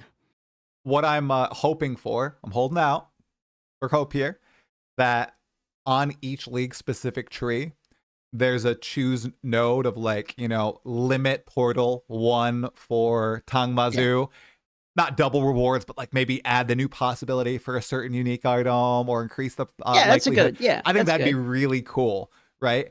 If they allow that to happen, and it's implicitly your choice. Like you can go in there, infinite attempts, and you just have a little bit less of a likelihood to get certain items. I think that's a good trade off, and it's very much in the hands of the players at that point too. Which is what they seem to be. It leaves some room. It relieves some room. The thing about the Atlas tree with all the nodes and everything is like they do leave some room to be able to move it around a bit. If they want to do some balance changes for sure. Definitely. All right. Well, DM, it's always a pleasure. Thank you so much for hopping on the pod and chatting PoE2. I hope you enjoy the patch, and I hope you can catch every single boss, and at least 2 or 3 of them are viable. Man. Well, we'll see. Hopefully, I'm not baiting myself, Giga, and then I get mad and I go play the monk and bait myself again or some shit. So you could watch your boy do 2 or 3 like bad builds in a row, but that's like all my leagues. So it'll be entertaining. Good luck on your hardcore run. You said you're starting hardcore for the first time, right? I'll try hardcore, but I will swap to softcore if I die. I was going to really actually try, like, if I die, hey, I'm going to go again. But with everything, packed in the end game, way more end game than I thought it was going to be, I want to experience all of it. And I think it'll be, Kelly sent me a message, like, I think it'll take more than 50 hours to experience all this. Try, and she's totally right. So I got to lock in, and I want to try to get through all this stuff, in a reasonable amount of time in the next 6 months. So no hardcore, no full hardcore. But it'll be fine. You get through the campaign with it. If you can get through the campaign with it, you'll feel pretty good anyway. Yeah, true. Early, I'm gonna do the same thing. I'm gonna start hardcore, and then when I inevitably die, then it's softcore time also. So I'll do the same thing. Yeah, it'll be a great time. All right, man. Everybody who totally hasn't seen DM's channel, make sure to go check it out on Twitch, YouTube. Links will be in the description as always. If you want to see more, like the video, subscribe. Which, by the way, DM, I saw on one of your latest videos, you asked people to like the video. Dude, how many more likes did it get? It seemed like it got a lot of likes. I was curious. I didn't even say it in the video. I put it in a pinned comment. I was like, I'm just curious. Let's see if this actually works. And I'll tell you. Did it work? When I saw it, I was like, that's more likes than usual. That's kind of crazy. But yeah, it was more. It was? It was like 10,000. Yeah. It had a lot of views, though. It did pop off. Yeah. The ratio was higher, though. It was like 10,000. That does make sense. I wonder if it did help in the output. I was just curious on that. Okay. I think it might have. Yeah. I always kind of go back and forth on if it actually matters or not. But like maybe it seemed like it worked well. So yeah, definitely. All right, dude. Well, what are you doing the rest of the night? Nothing, dude. I planned for this, and then I think Karn and me need to do some WoW arenas to finish up our points by Tuesday. And outside that, maybe I'll do Slay the Spire. You played Slay the Spire yet? I haven't. Slay the Spire 2, right? The new one. My brother-in-law's been trying to get me to play it. It's the deck builder, right? You should. It's fun. Yeah, it's for fun. Okay, maybe I'll give it a go. And it's good co-op actually. So if your brother or someone's trying to get you to play it, like it's great. It's great for co-op. All right, maybe I'll give it a go. Is it like $20-$30 on Steam or something, right? Yeah, Not it's bad. I think it's like 25 or something. Yeah, I mean it's totally worth it. Okay. Oh, and then did you play Subnautica? No, I've never played Subnautica. So the if you're looking for something to do, because I know we're all wasting time, right? The Subnautica 2 comes out on the 14th. Okay. Oh. And original Subnautica, I think, is on sale right now, if I remember correctly. I think the original, or maybe it's the sequel. So there's 3 Subnautica games. You don't need to play Below Zero. It's kind of not that great. But you can play the original Subnautica if you're looking for something. Yeah, it's on sale. 75% off. It's $7.50 right now on Steam. And you can play the original one just in time to play the second one. It takes a couple of days to finish Subnautica. I don't know if you like survival games, but it's a real chill vibe. It's fun to watch people play it on live stream. So if you're looking for something to like, fit in a variety day in the next, 3 days or something. Yeah. The last time I tried a new game out of my comfort zone, it was well worth it. That was Claire Obscure, comfort zone. What am I even saying? Out of my usual genre of games. It was Claire Obscure. So, and that was great. It was amazing. So maybe I'll give it a go. I've heard good things about Subnautica. It's like is it like an underwater kind of exploration game? Right. Yeah. Okay. I think I might have seen. It's like survival, like Valheim meets like underwater scuba diving, but it has like this weird mix of like relaxing and really good music. I know you like really good music in games. Music. And like good vibe setting, but then kind of like horror, because as you go deeper underwater, it gets darker and shit. Because that's how water works. So it's really good for. I don't want to spoil too much, but it's really good for streaming. People would probably like watching you play that. I'd watch. Okay, maybe I'll give it a go. Is it? You said it's shorter. It's like a tight story.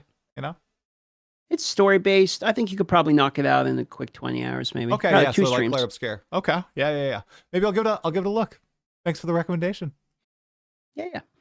All right, man. Well, have fun arenaing in WoW. That's one game that I've never played, by the way. I never touched it. Yeah. It's only good if you've played it before. It is. Like WoW's not one of the, like if you have never played like the OG WoW's, like WoW Classic would. Did you get in when you were like don't a listen kid? To the Did you get in when you were a kid and play? Like, yeah, I mean, I played WoW back in the day for sure. I still think RuneScape's like the better game, right? Okay. But like, I just, I'm a big fan of it. Like, OG WoW is like kind of fun if you like get in the guild and you raid and shit. And so, we have a whole bunch of us are in the guild and stuff, and we play. So that's fun. But, yeah, if you never played it, like it's not a game you want to pick up. I never picked up WoW. I played like Dungeons and Dragons online and was in some of the top rating guilds, and that was some of the most fun gaming experience when I was a kid. Being a healer and everything, and single-handedly like saving a raid group and everything. Man, oh, those were fun. I was like 12, 13 at that time though. So it's all about the combat triangle. DPS, tank, healer. Like that's like the entire game basically broken down. Mm-hmm. All right, man. Well, thank you so much. I appreciate it. I'll post this later today. Yeah, brother. Thanks for the invite. I'll let you get back to your live stream, and let me know next time you want to do some yapping. 100%. Have a good one, dude. I'll chat later. GG's. Bye. Hey, guys. Did you guys like the podcast? Did you like all the Path of Exile 2 content we talked about? Yeah, you missed the 2026 fast food tier list segment, dude. You 100% did. Uh-oh. WPod? LOL AI goodbye. This is Subnautica stream now? Not right now. DM is always great. Why you gotta out your wife twice? I don't know. I don't know why I gotta do that. I'm like an idiot. I mean, she doesn't care. She thinks it's funny, but I don't know. I thought he didn't know. It's even worse because he already knew. If he didn't know, it would have been way, more appropriate. But he did know. Is she in here, by the way? I think she came in here at some point. I think she walked in here at a moment and she never came back. So who was that guy? Yeah, he was Mr. Darth Microtransaction. Nice. When am I having Gazion so I can mark it as after patch? I have Gazion on Thursday. I got the Tavern Talk duo booked in the same week, everybody. Install Subnautica. I'm disliking the video. Besides that great pod. And I'm not going to do it on stream tonight, guys. I have work tomorrow morning. Look, Subnautica, 2018 action survival game developed by Unknown Worlds Entertainment. The player controls Riley Robinson, a survivor of a spaceship crash on an alien oceanic planet, which they are free to explore. Okay, habitual couch sleeper try. I have slept on the couch this summer because it's too hot in our room, but we got our AC in there, so I'm back in the bedroom. But like it was getting 85 degrees at night, and I cannot sleep in that heat, so I did have to sleep on the couch. Try, you got to tell the story a third time for the next podcast. Well, I have to do it in a very natural way. That was natural. Now I'm always going to remember. I'm always going to remember that that I said it twice now. I can't forget now.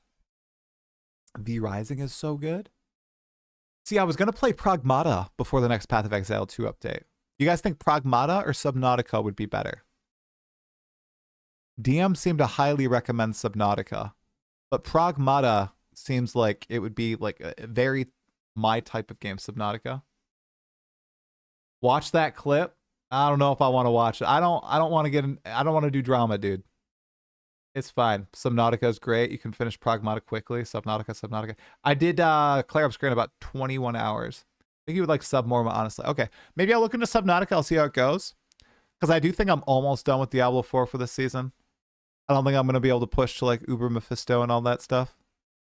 Not enough time in the day. So maybe I'll just do a quick game run. This is about the time. This is when I played Claire Obscure last year too. Subnautica is way less money. Subnautica's goated. Real talk, do you want to get jump scared? Sure.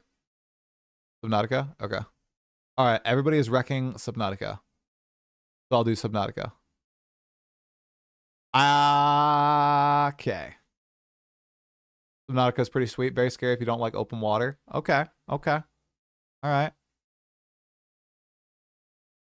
Subnautica and 2, 3. Calling Wendy's trash is actually pissing me off. Easy stutters. I'm really picky with my food. You got to understand. That was way out of my comfort zone having that food. I have the same main meal every day. Chicken, pan-fried chicken. Pan-fried, with some olive oil and some salt and pepper. White rice. Avocado. And some lime juice on top. That is my meal almost every day. I don't get like fast food. I literally only got it so I could talk to DM about it. And I was saving it up for this podcast. I have not mentioned it. I have not talked about it. That's it. Chicken and rice and avocado and lime. Yeah, that's what I have, bro. That's what I eat. It's the best. By the way, I just noticed, guys, we didn't watch the teaser, the really cool teaser. So I'd like to watch it on stream just for posterity. Hi. We're going to do that, guys. Okay, I'll stop making you hungry. How about I get you hyped up with these 2 awesome new weapons coming to Path of Exile 2. I got to like the video on this account too. Got to boost them in the algo. So we've got 2 brand new unique weapons coming to PoE2. I'm also going to turn down the lighting. You want to get some mood lighting in here, guys? That was such an awesome pod. I love talking to DM. He's so much fun. I like talking about non-PoE2 things too, and I think I think we get along pretty well. I feel like we can kind of vibe off each other. I don't know why I'm saying this aloud, but I am. Okay. All right. Let's check this out. All right. I need to learn to cook. I know. I have such a basic repertoire. Okay, guys. 2 new unique items. Here we go. I'm Mark Roberts, Game Director on Path of Exile. Today, we'd like to showcase 2 new unique items. First, which, by the way, we're probably going to get more unique items showcased like this. Nightfall, a shield of the Breachlord Tool herself. And then... Dude! What? Okay, you guys want to get mad at me? I've only watched this on my phone. I didn't see the eye that's moving inside of the shield. What? First, Nightfall, a shield of the Breachlord Tull herself. Dude, And then, what? Redemption, a Trathan weapon of absolute destruction. These are both being added in Return of the Ancients. Tull ruled her frozen, barren wasteland with an eye cast outward to worlds beyond. She wanted more for her brood, and being the formidable Breachlord that she is, she waged war to get what she wanted. Oh, that's so sick. Nightfall gives you the opportunity to wage war like a Breachlord. Using Soaring Midnight, you throw the shield outward. If you do nothing, it will return to you. However, using the skill again while the shield is airborne will teleport you to the shield and slam it down for ultimate devastation. Catching the shield or destroying ice crystals will reset the cooldown, allowing you, in the right condition, to become an avalanche yourself. Guys, I think I want to, like, I don't know how rare it will be. Like, is it going to be a 2% drop on Cool and Ash? A 50% drop? Oh, it's a level 90 requirement? Is that what it says? Requires level 90. Oh, no! No! Now another unique, Redemption. This is certainly no ordinary weapon. It specializes in all things that go boom. This Requires level 65.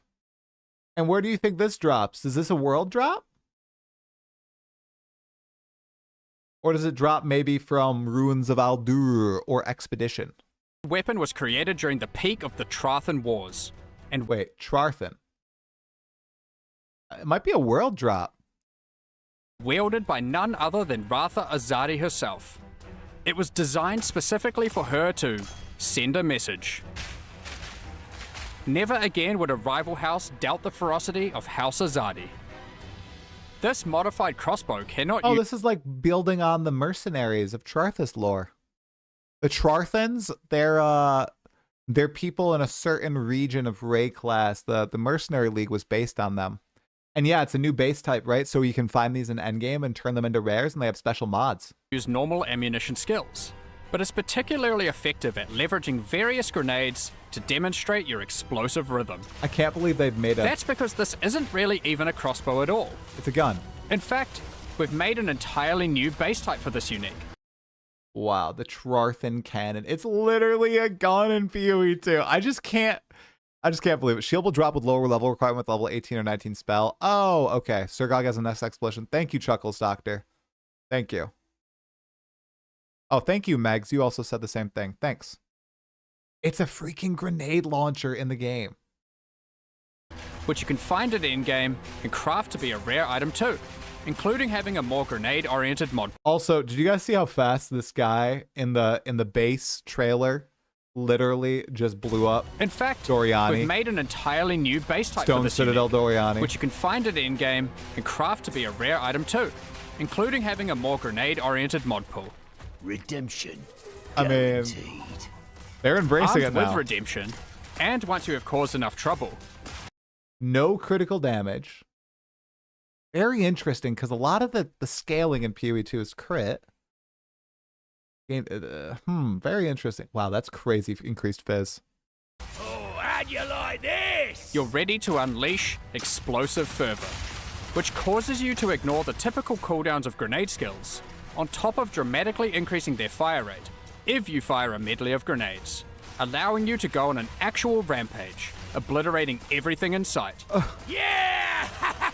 Hit the dirt! You'll be able to find Nightfall and Redemption as in-game unique items in Return of the Ancients. That is Join us for the release of Return of the Ancients on May 29th. Thanks for watching, and see you then. Which you like can the find at visual in-game look at and this guy. craft to be a You rare guys item. can see in my dark room, it's just blowing That's up. because this isn't really even a crossbow at all. It's literally, In fact, it's crazy. we've made an entirely new base type for this unique, Oh, which you yeah, I can find love at the mercenary in-game voice and lines. craft to be a I rare love item all the too, dialogue. including having a more grenade-oriented mod pool. Redemption. Man, that's so cool. Try what happened to the Arcane Archer. I think it might be shadow dropped. Otherwise, I think they might just be redoing trigger stuff for this patch. So, Man, yeah, you missed the pod. I'm gonna repost it in about an hour. Don't worry. Also, you can always just watch the YouTube live stream bod. Oh man, guys, I'm not saying I want more. Okay. I'm not saying I want more. All I'm saying is, what if we get a druid unique that changes one of the shape-shifting forms, kind of like Lava Bear? What if we get a special werewolf or wyvern one? What if we get like a chimera for the wyvern that gives you tri-elemental flame breath or something like that? Wouldn't that be cool? Lightning, cold, and fire damage in one. Hey, yo, bro, do you think I should go through the campaign now to just get to familiar? Yeah, Joey Farrell, I'd go through it right now and just explore it. If you're new to the game, first, welcome to PoE2. But I just give it a go. It's a really fun campaign. Just restart with all of us when the league comes out. My greed sickens you. I know. I'm getting a little greedy here with wanting a druid one. Lightning Wolf. Omega, I never played nades. I got a tactician, but it was galvanic shot to level 90 something. I've become the burrower. Okay. There are 35 uniques left, so it's possible. Hey, Adam Adapted, what's happening, man? You will complete the campaign 3 days before the league releases. It's possible. It's possible, Joey. Good luck, Joey. I hope you have a good one. It's a very enjoyable campaign. Don't rush through it. Take your time, dude. Play nades in 0.5. I don't know. I don't know if I want to do nades. I don't like all the visual clarity issues, Omega. I'd rather try out the new martial artist, or honestly Captain America build.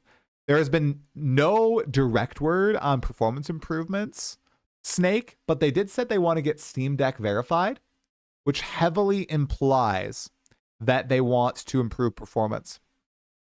Do I think there will be changes, buffs to Chrono? Jonathan explicitly said Chronomancer is getting the largest changes out of all existing Ascendancy classes. Hey, Mad Villians. So Chronomancer should be getting some radical changes this league. Anybody who watched the Chris Wilson or the Destin interview knows what I'm talking about with the boss spoiler, and it's kind of a crazy boss story spoiler that I talked about in the DM interview. Oh my gosh. I was shut. I went on a run today when I was listening to it, and I was shocked. Absolutely shocked to hear Jonathan say what he said. Man, a lot of these monsters look pretty sick. I hope they're cool. How many days, guys? How many days do we have?